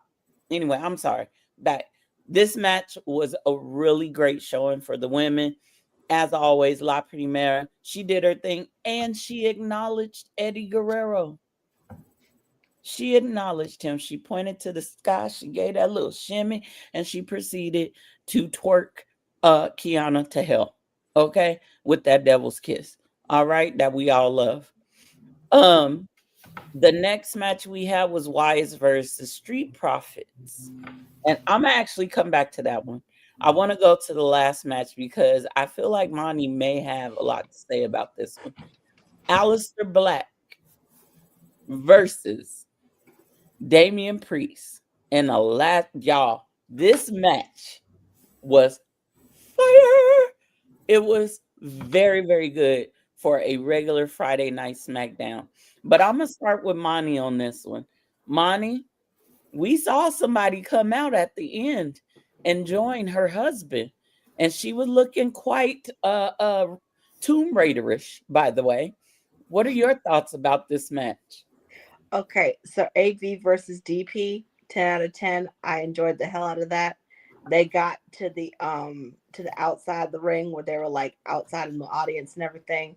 And of course, who shows up? But anything for Zelina Vega shows up. And you know, she's got that blonde streak, is a white streak in her hair, looking like Rogue, and then she showed up in Tomb Raider clothes, and you know, she got a tattoo on her leg, and then Aleister blew a fireball into DP's eye, and he won.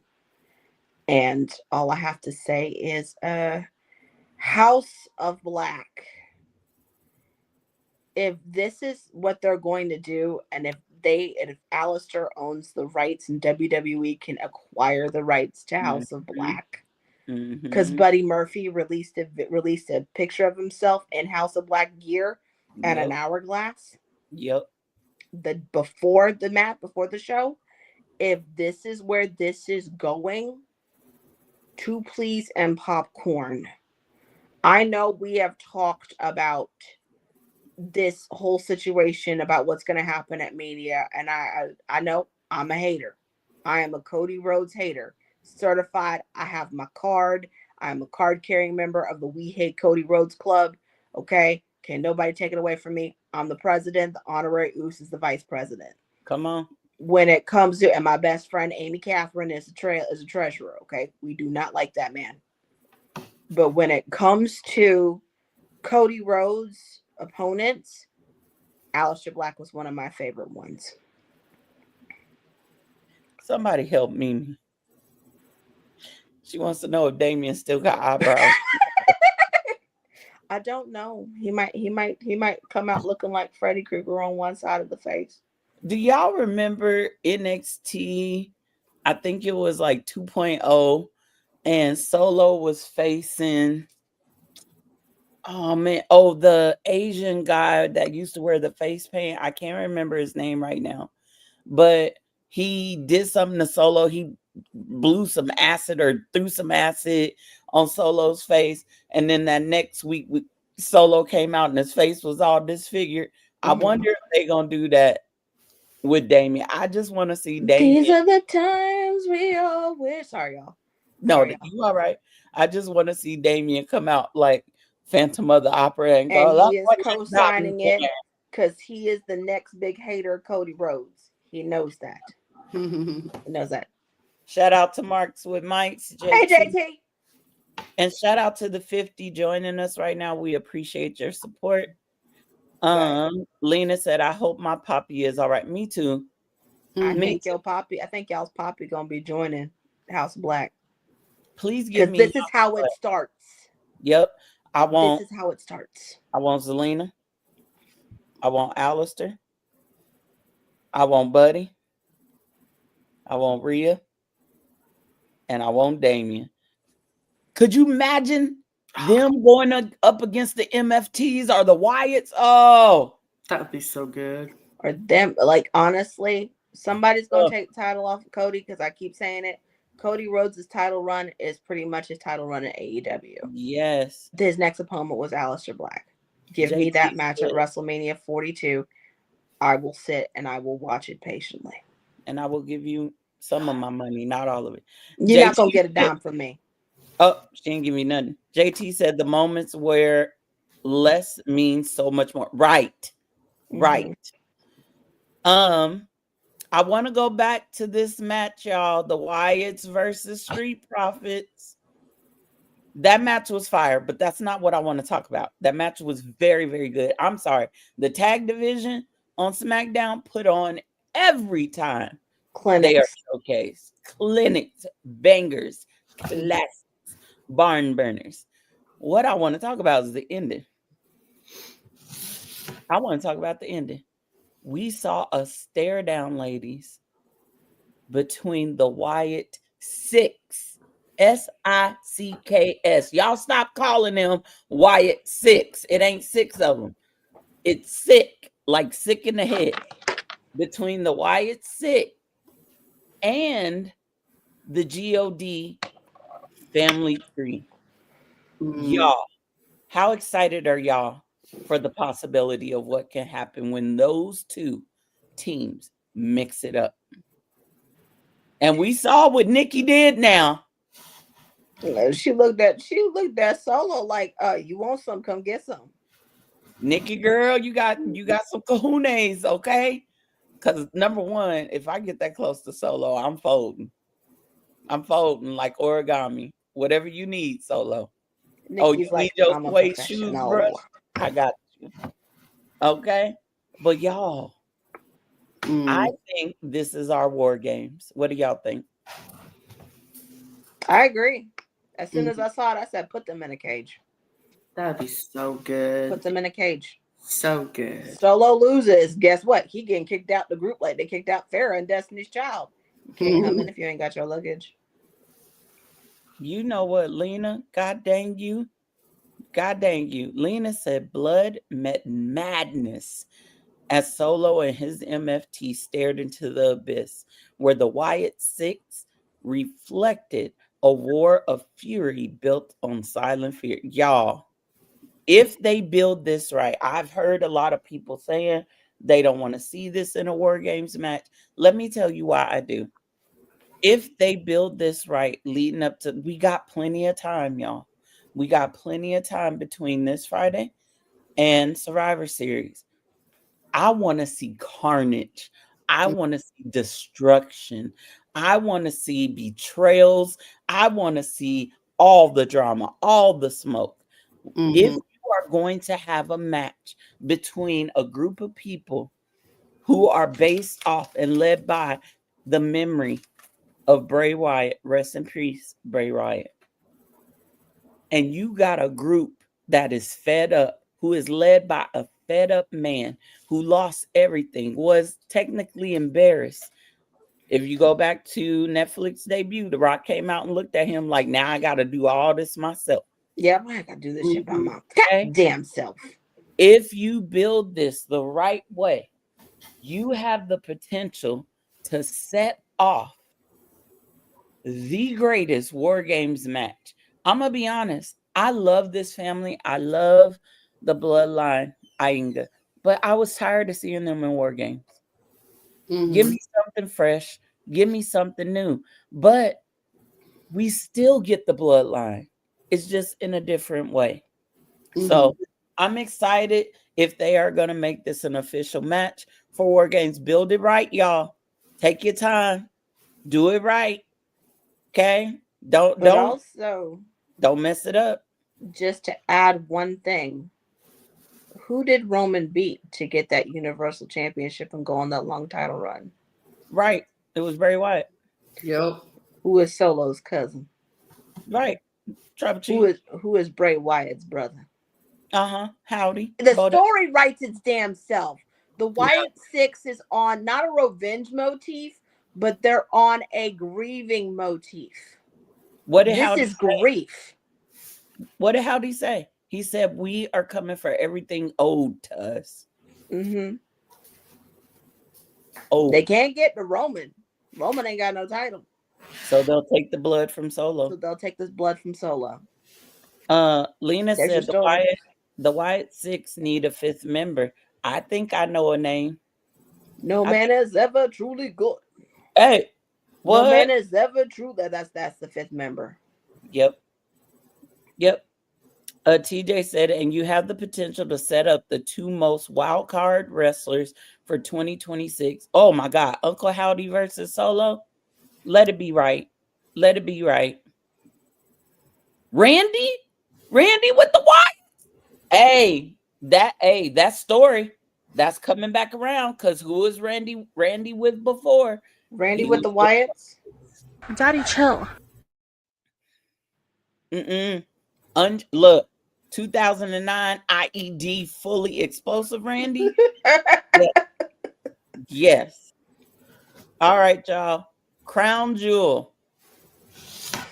I'm going to just tell y'all right now, we just going to run through these. We're going to save anything about the bloodline for the end. Crown Jewel was amazing, I thought.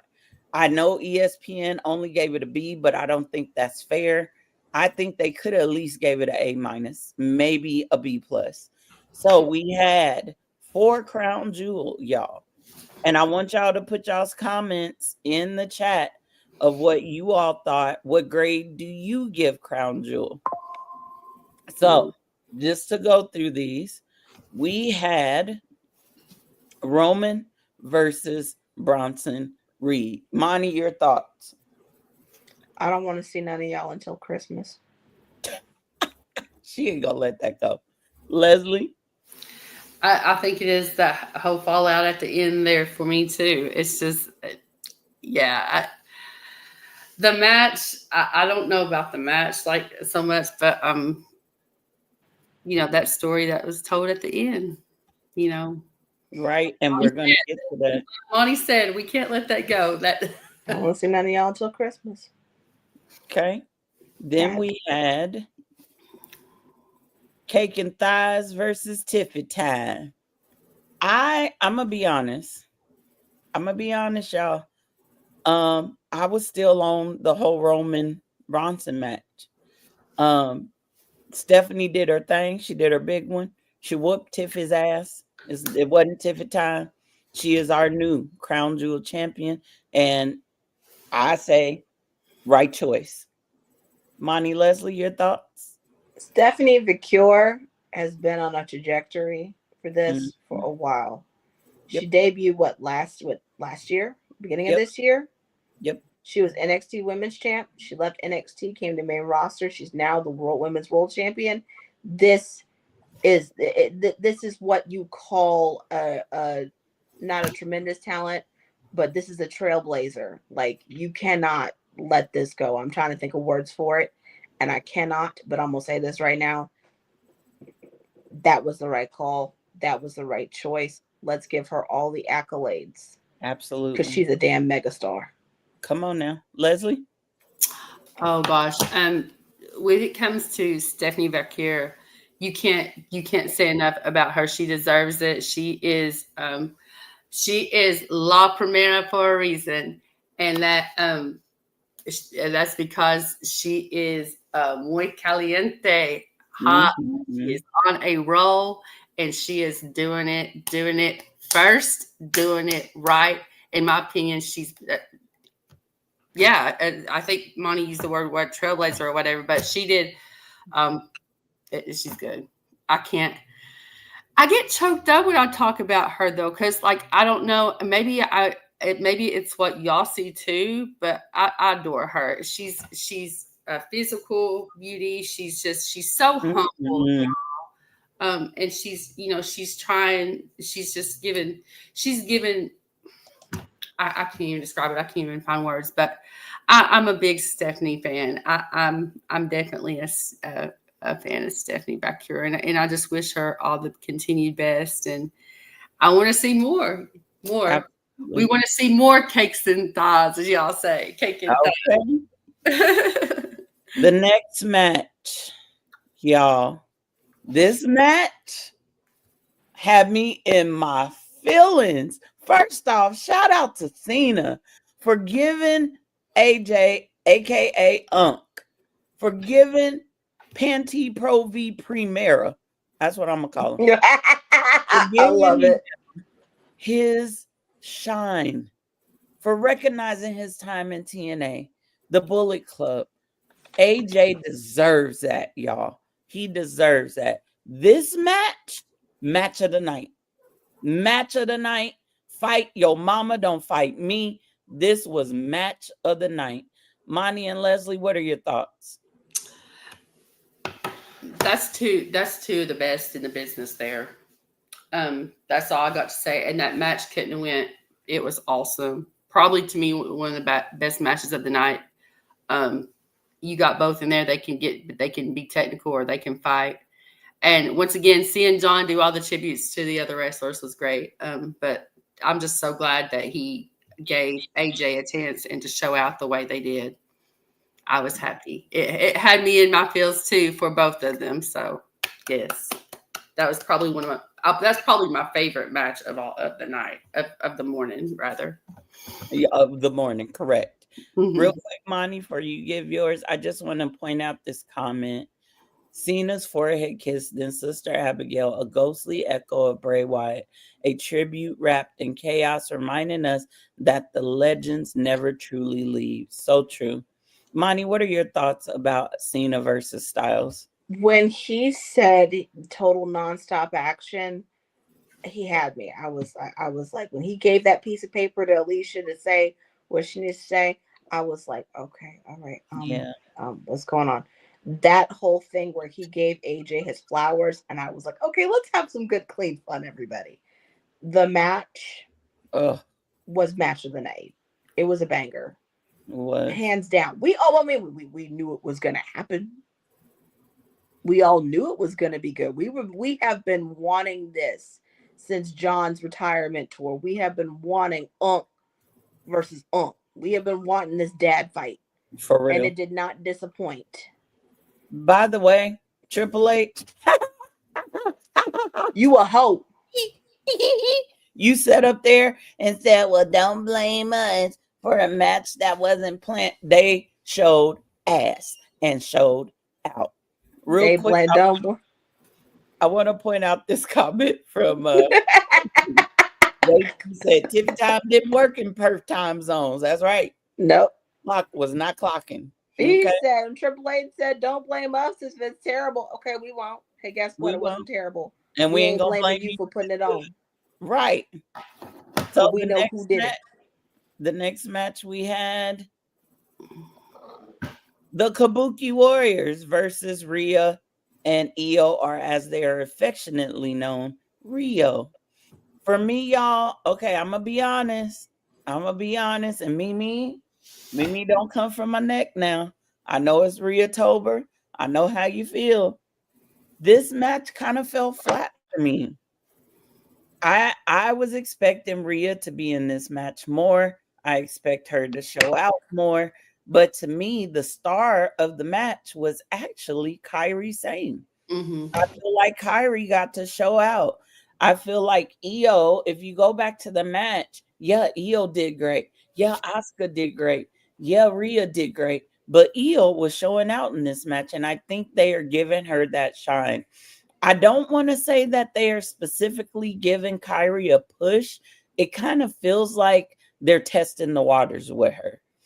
But the way that she's been conveying her emotion lately, and she's stepping it up in the ring, I have to be honest. The girl is bringing that New Japan stardom, Lucha Underground. Because if y'all don't know, Kairi and Io were both in Lucha Underground, by the way, wearing black leather, getting a titty meat slapped by Penta, by the way. She's bringing that into the ring now. And I think having Rhea there was great, but I really wanted to see a little bit more from her, being that we were in her hometown. I'm going to start with Leslie on this one, then you, Monty, and then we'll go to the comments. Leslie, your thoughts? I agree. It did fall like a little flat for me. It was great to see Kairi though get that to show what she could do in that match, and finally and seeing Asuka, of course, the Asuka. But y'all, I'm just gonna say I love Rio. I love Rio. I love that relationship. I love that friendship. I love it. Yep. Monty? Honestly, it was what it needed to be. Mm-hmm. I'm happy that, Io got to do the cover for the pin. It was what needed to be done and everything. In my honest opinion, it was a pretty decent match. I wouldn't say it was the match of the night. No, because and Invisible Man put on a banger. Woo! They tore the house down with that one. Yeah, they did. But this, on the other hand, this for me, it was what it needed to be. There was some storytelling that was involved in it that we got to carry over on Monday. Rhea, her gear having on her boots the Japanese flag and Yeah. the Australian flag was wonderful. But that was really what this match was. This match, like the match with Roman and Fat Jace Momoa, as I call him, that match, of course, you know, I ain't talking to nobody until Christmas. That match was meant to tell a story. Mm-hmm. The story is still being told with Asuka, Io, Rhea, Yep. and Yep. Kyrie. Yeah. So there's a continuance to it. Yeah. That's what I want to see in that one.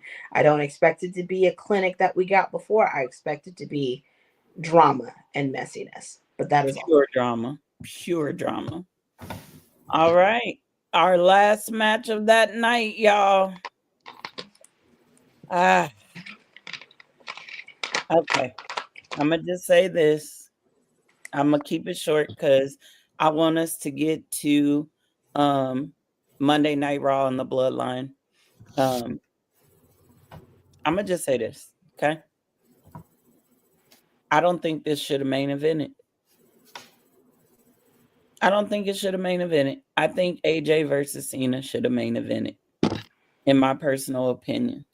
Match was great. They did what I thought they was gonna do. I knew the watch was gonna come into play. That watch has been talking to Seth this entire week and build up to Crown Jewel. Cody was gloating too much. I knew he wasn't winning. We all knew Seth was walking away with that gaudy ring and that horrible belt. This was flat. It was just like, okay, until Seth did that damn coast to coast headbutt, and it woke me up. I was like, God dang, Seth. So, and then potentially that's where he got injured. I saw the replay, many different angles.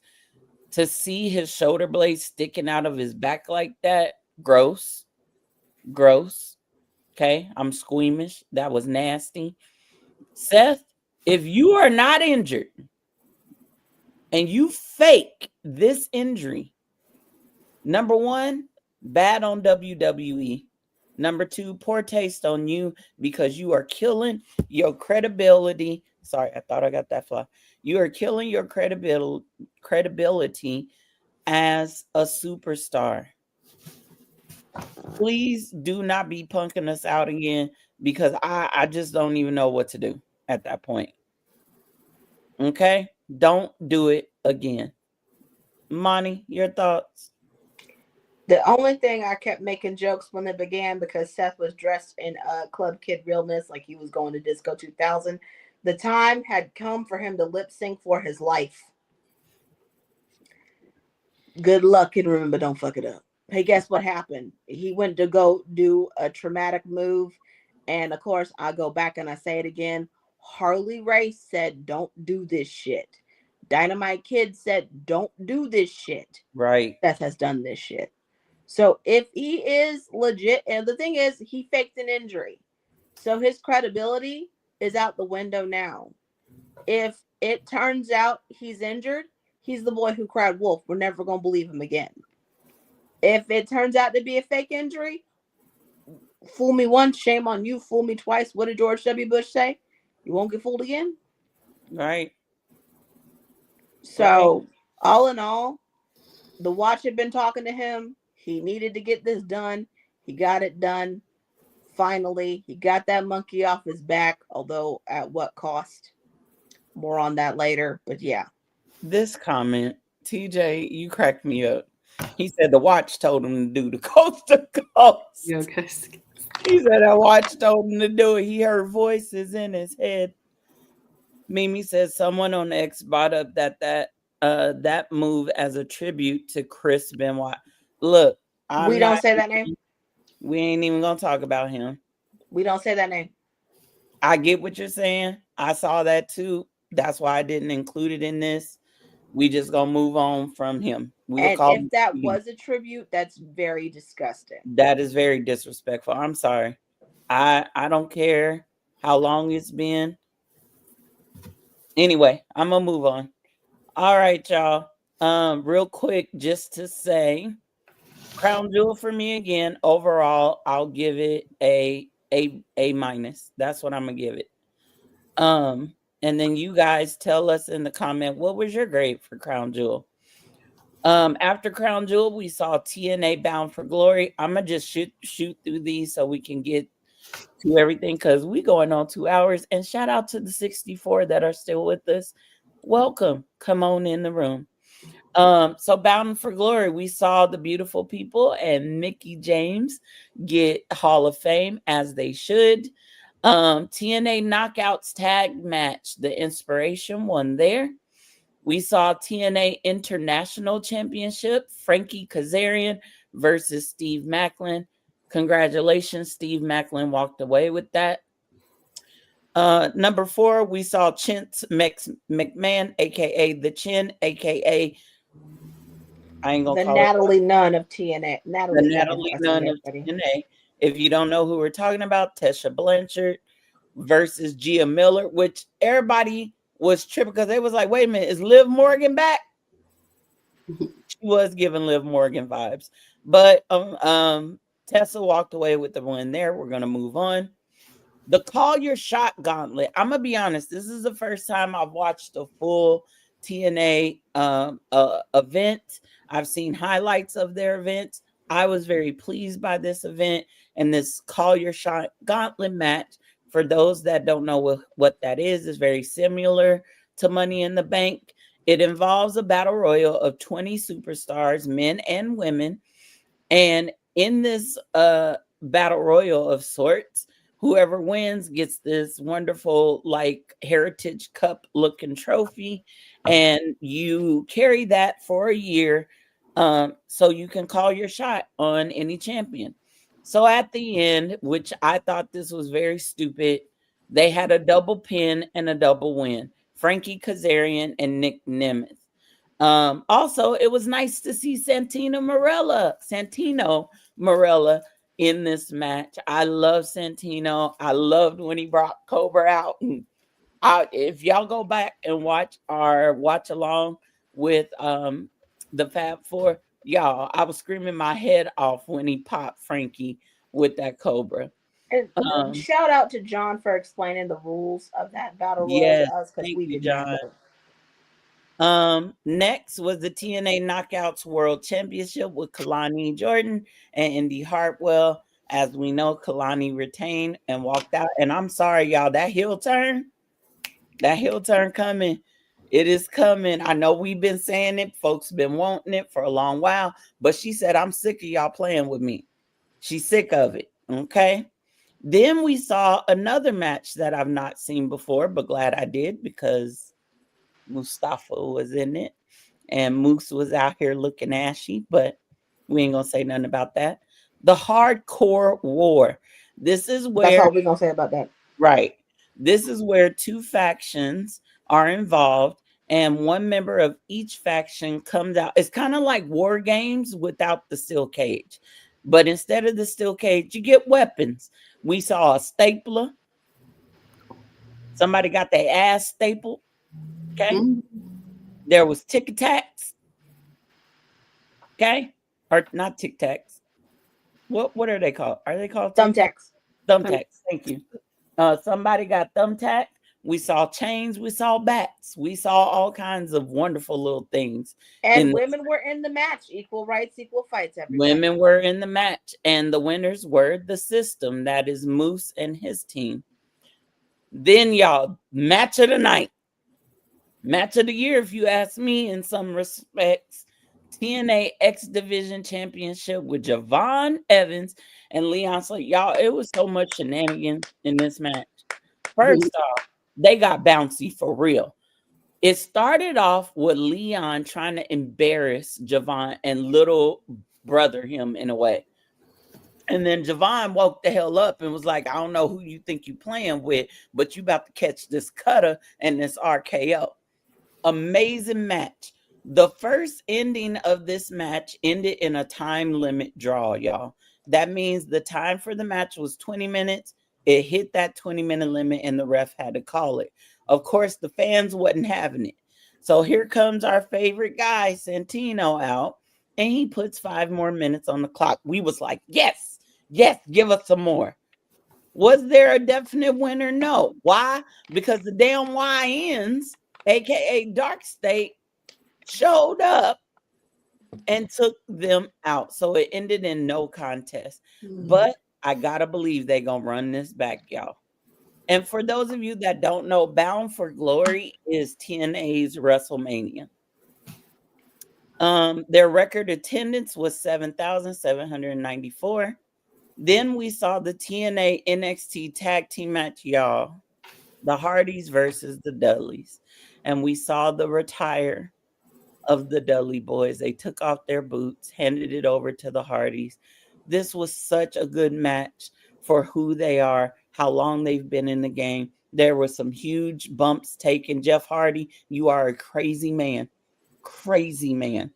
And we respect you and love you for it. But very emotional night for everyone watching. You know, for some of us, that's our childhood right there. And so, or the beginning of our time of watching WWE. So to see the Dudleys go out on their shield, so to speak, it was very lovely. And then y'all, the TNA World Championship, Mike Santana versus Trick Williams. We have a new new TNA World Champion in Mike Santana. And I gotta show y'all this image because I was like, what? The way this man's looks, I'm glad you got the title. Look at this, y'all. Look at that. Blood still on his face. Sitting there, the chosen one, Mike Santana. Wepa to him. Wonderful performance. He showed out. It was such a good match. And then for him to call his daughter, who slapped Trick Williams in the face, to call his baby in the ring and present her with the title that he has worked so hard to gain, and to lay at her feet and thank her. It was a night of emotion and realness. So, Monty, what was your grade for TNA Bound for Glory? I give that an A minus, whereas I give what it was, a crown jewel, I give that a B. Okay. It earned that B. From what it did at WrestlePalooza, it's a B.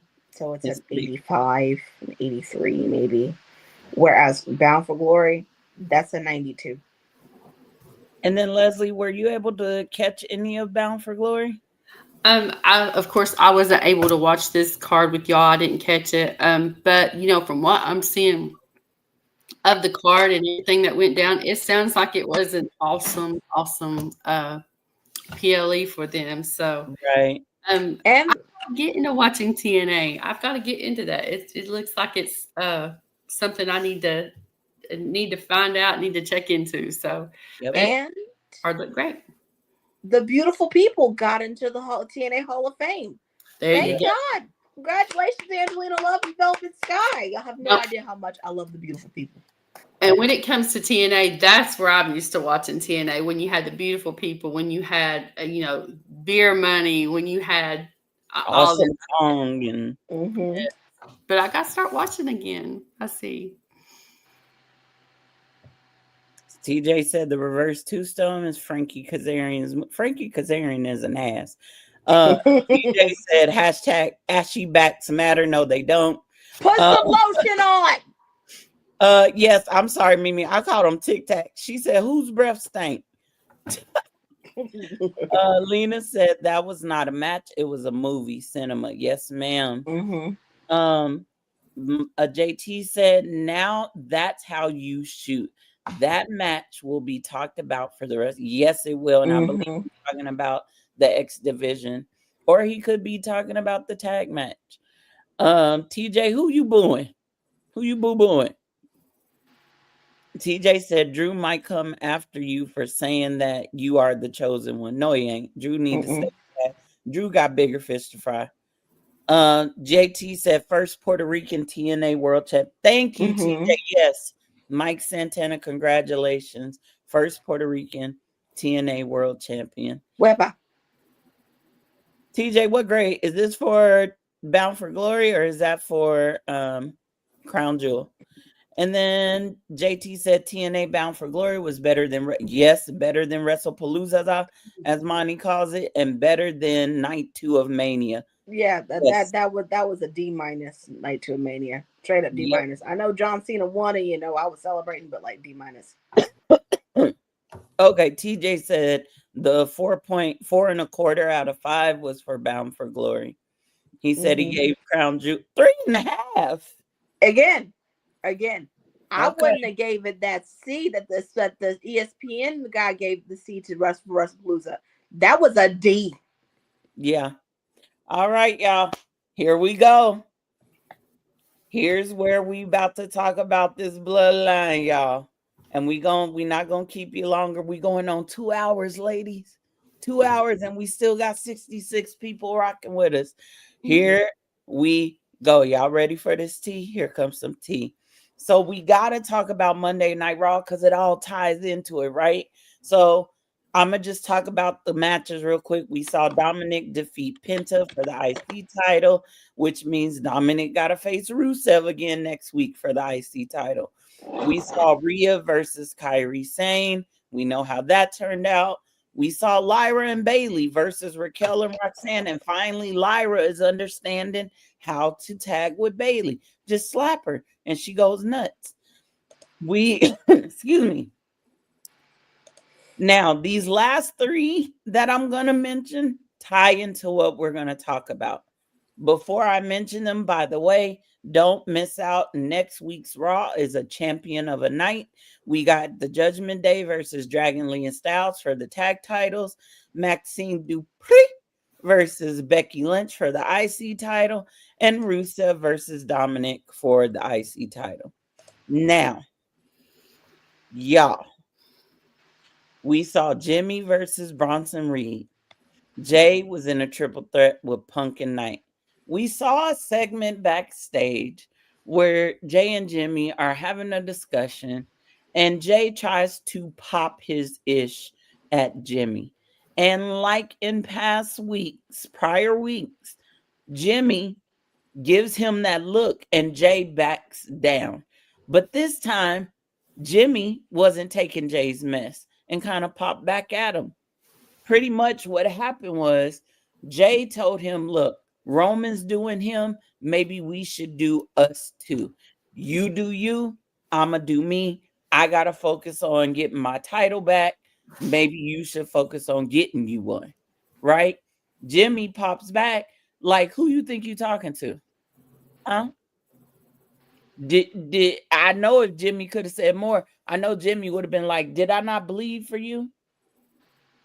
Didn't I come here to motivate you, to remind you who you are so you could win that damn title? Wasn't you getting your ass wazaza zooped in Paris? And I came out and saved you, and you the one that asked me to be here. We were supposed to be the Usos again. Why are you acting like this towards me, right?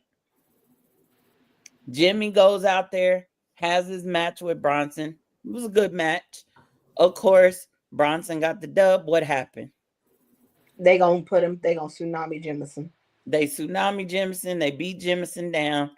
Jay comes out for the save. He gets hurt, quote unquote. Gets mad at Jimmy. Is yelling at him in the ring.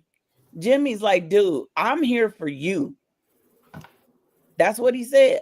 I'm waiting for them to release that in-ring commentary because if you notice, they released it a couple days after. Jay then goes on to his triple threat. Jay don't win. Of course, he's probably going to blame it on having to come out there and save Jimmy. We saw that Punk got the dub for the number 1 contender, right? Then we see Seth come out. And I just want to point out, from the moment Seth kicked off the show to the moment he came out, if you go back and look clearly at his left arm, you can see the outline of a brace on his arm. That's why he's wearing that big old couch coat, right? In the beginning of Raw, Seth said, I don't need Bronson. I didn't need Paul. I didn't need Braun. And the moment he said that, Braun Breaker walked over to the corner by himself. and looked at Seth in disgust.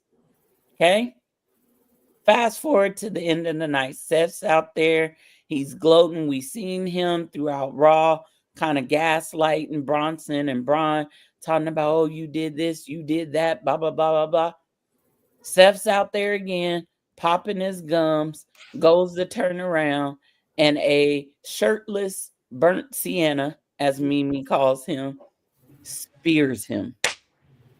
The visionary no longer in the vision. Mm-mm.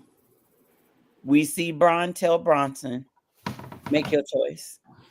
It's either me or you go with that thing on the mat over there. What does Bronson do? Tsunamis the hell out of Seth. Then we see Braun go over and pull up Paul by his. He said, make your choice. He didn't even talk nice to Paul.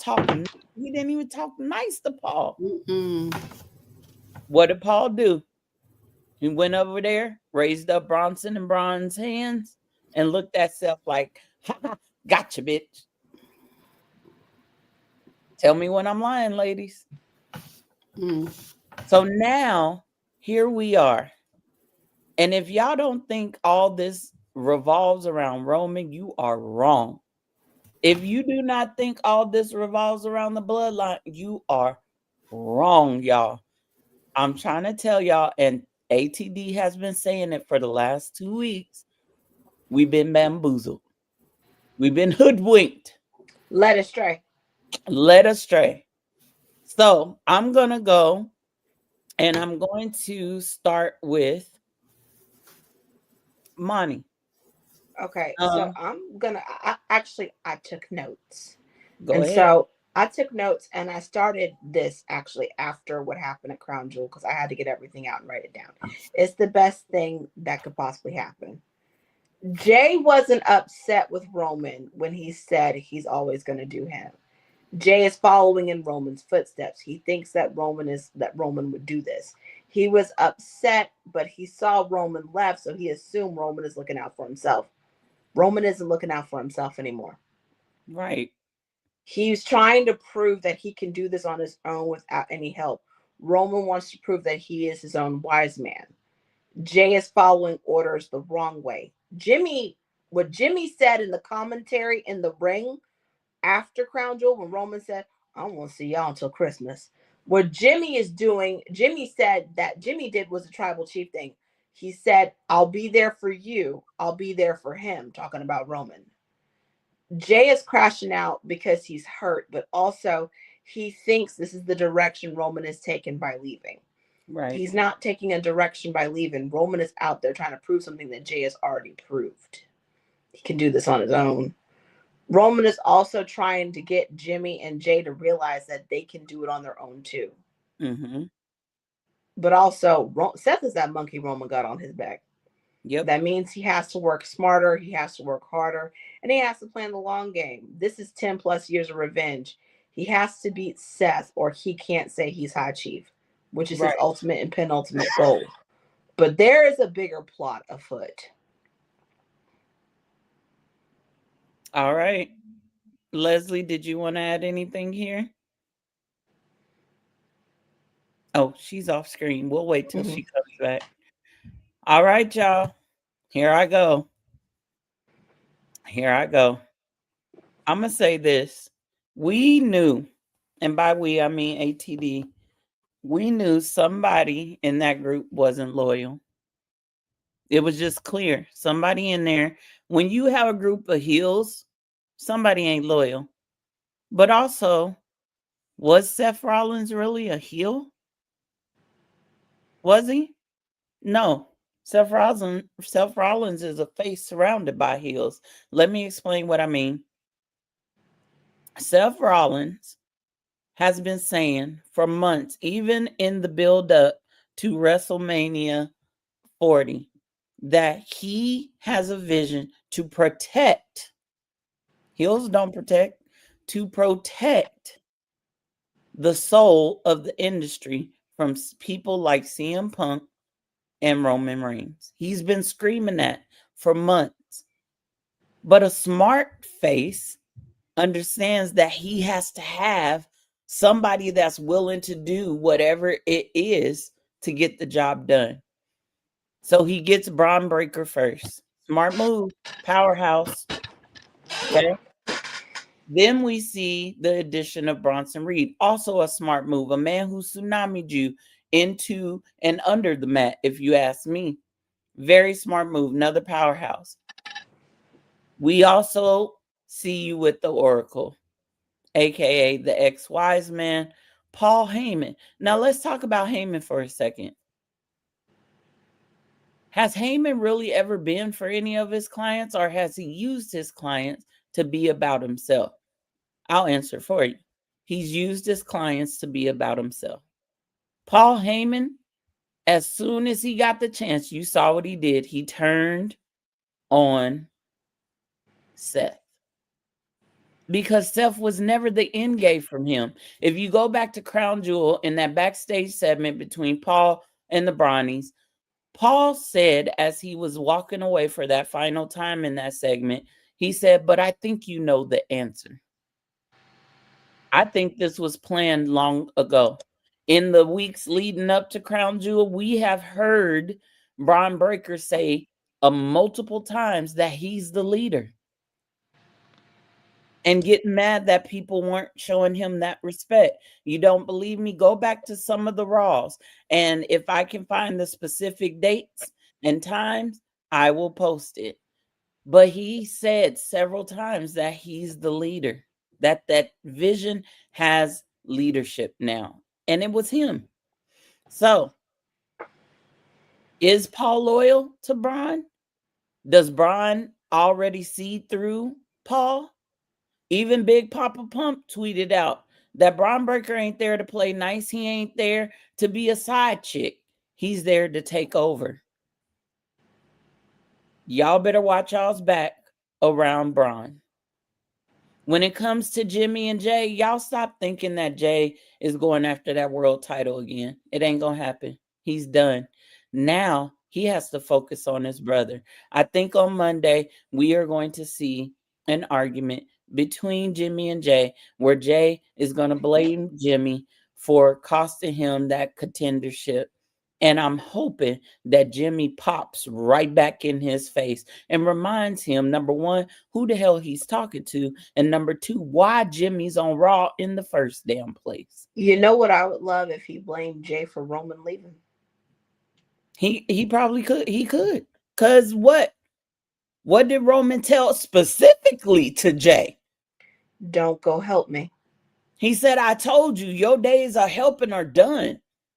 He told him that before Clash in Paris. Roman told him, you helped me. You've helped this company. You've helped all your friends. He told him you can't trust CM Punk. But what is Jay continually to do? He runs out there for the save instead of doing what, listen, Roman said on the Pat McAfee show that neither Jimmy or Jay are listening to him. Mm-hmm. When they were in the ring at Crown Jewel, he said this only works one way. Roman wasn't talking about his way. He's not talking about how he used to run with them back in the day. In fact, he told us that this is not old times. He also said, as he was walking out, that he's sick of this shit.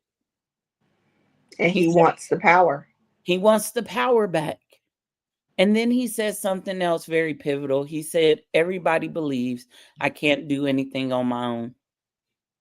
If Roman's trajectory is leading to WrestleMania 43, to a match that many of us have been waiting on, Rock v. Roman, Roman has to prove that he can get back to the top on his own, because I think Roman can high chief. But he can't do that on the way that things are going out. He can't do that getting help from the bloodline. We don't know what the elders have told him. And I think we're going to see more of the family dynamic culture play into things.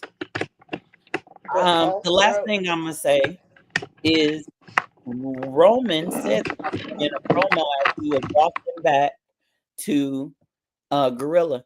He said, look, I'm tired of people thinking that the landscape has changed. He's tired of people thinking that he has changed. He said, everything I touch turns to gold. That gold glove, Roman, menace to society. And I think that's who we're probably going to see, except it won't be against his family this time. It's going to be for everybody outside of his family. Roman ain't changed, y'all. Roman hasn't changed, except for he's not treating Jimmy and Jay, because the old Roman would have beat Jay's ass for interfering in his match. Mm-hmm. But instead, he said, look, I love y'all. I love you, Jimmy. I love you, Jay. But he said, I can't see you right now. He was hurt. He was heartbroken. It hurted him. It It hurted him. him. It hurted him. It hurted him. It So hurted him. y'all thinking that it's going to be OG bloodline with Jacob and somebody else versus the Vision? There will be none of that at War Games. There isn't going to be that anyway, because guess what? Seth Rollins got Spirit clean out his high heel stilettos. So the Vision broke up. So there is no more Vision except for the tag team. Mm-hmm. Y'all, we are being swerved. I need y'all to pay attention to everything inside the ring, backstage, and outside of the ring. If you don't, you're going to miss it. And when it hits you, you're going to be like, damn, how could I not see that? We keep telling y'all this over and over again. You got to pay attention to everything this family does. Everything. And the one thing that I keep, TJ, the one thing I keep saying over and over again, Roman has to do this by himself. He has to get back to the top by himself. Because the final boss got to the top by himself every single time. He didn't have family to rely on. He did that shit on his own. Talk about it. That's how this match is going to work. But also, there's some chicanery going on. Okay. You can smell it a mile away. There is some chicanery going on. There is something is cooking in the books, and it don't look right. The buttermilk is not clean. Oh, not the buttermilk. To say this right now, this is a very southern thing for me to say. The buttermilk ain't clean. Are you trying to say there's flies in the buttermilk, Lloyd? There's flies in the buttermilk. Something is not going. Something is going on, and it's making my spider senses tingle. And my spider senses are saying, watch this space and see what the hell is happening. Oh, no. Because there's a bigger game being played. And I know we say Braun Breaker is not dumb. He's not dumb. No, he's not. Nope. But he's also getting played himself. And I'm going to leave it at that. All right, y'all. We have come to the end. Thank you for hanging with us. Before we leave, shout out to Culture Clash Network. There are more shows for you guys to go watch within our network. So the following is coming up at 7:30 p.m. Eastern, 4:30 Pacific. So in about 15 minutes, you can unwind from work with the Rose Gang. Go over to Humble Roses Podcast. Make sure you like and subscribe and hit that bell notification. They have been on fire with interviews. They interviewed Santino Marella. They interviewed DJ Ashton Martin. They interviewed, I'm trying to think of his name. He is a well-known interviewer. I believe his name, Adrian Hernandez. Yes, thank you. And they've interviewed a indie wrestler, and his name was AMB, and I researched him, very great talent. So that's at 7:30 p.m. Eastern, 4:30 p.m. Pacific, so about 15 minutes. Go hang out in the Kingdom of Roses. Then after that, we got Sports for You Wrestling, 10 p.m. Eastern, 7 p.m. Pacific, with John and Trail, the OTC. Check them out as they are going to recap Crown Jewel, TNA, and I'm sure much, much more. Y'all, Culture Clash Network, we are on and popping, and we are providing y'all shows 7 days a week. Mm-hmm. All right. Leslie, Monty, any closing remarks? I'm good. Mimi. That's all I can think of. By the way, Mimi, don't think I forgot. Real quick before we leave, how you know Roman's robe is soft and it smells good? Huh? How you know? I I bet it just smell want to like know how cocoa you know. butter and shea moisture. Hmm. You're gonna have to DM ATD and tell us how you know. We want to know. Mm-hmm. All right, guys. Shout out to the 83 that joined us for the room.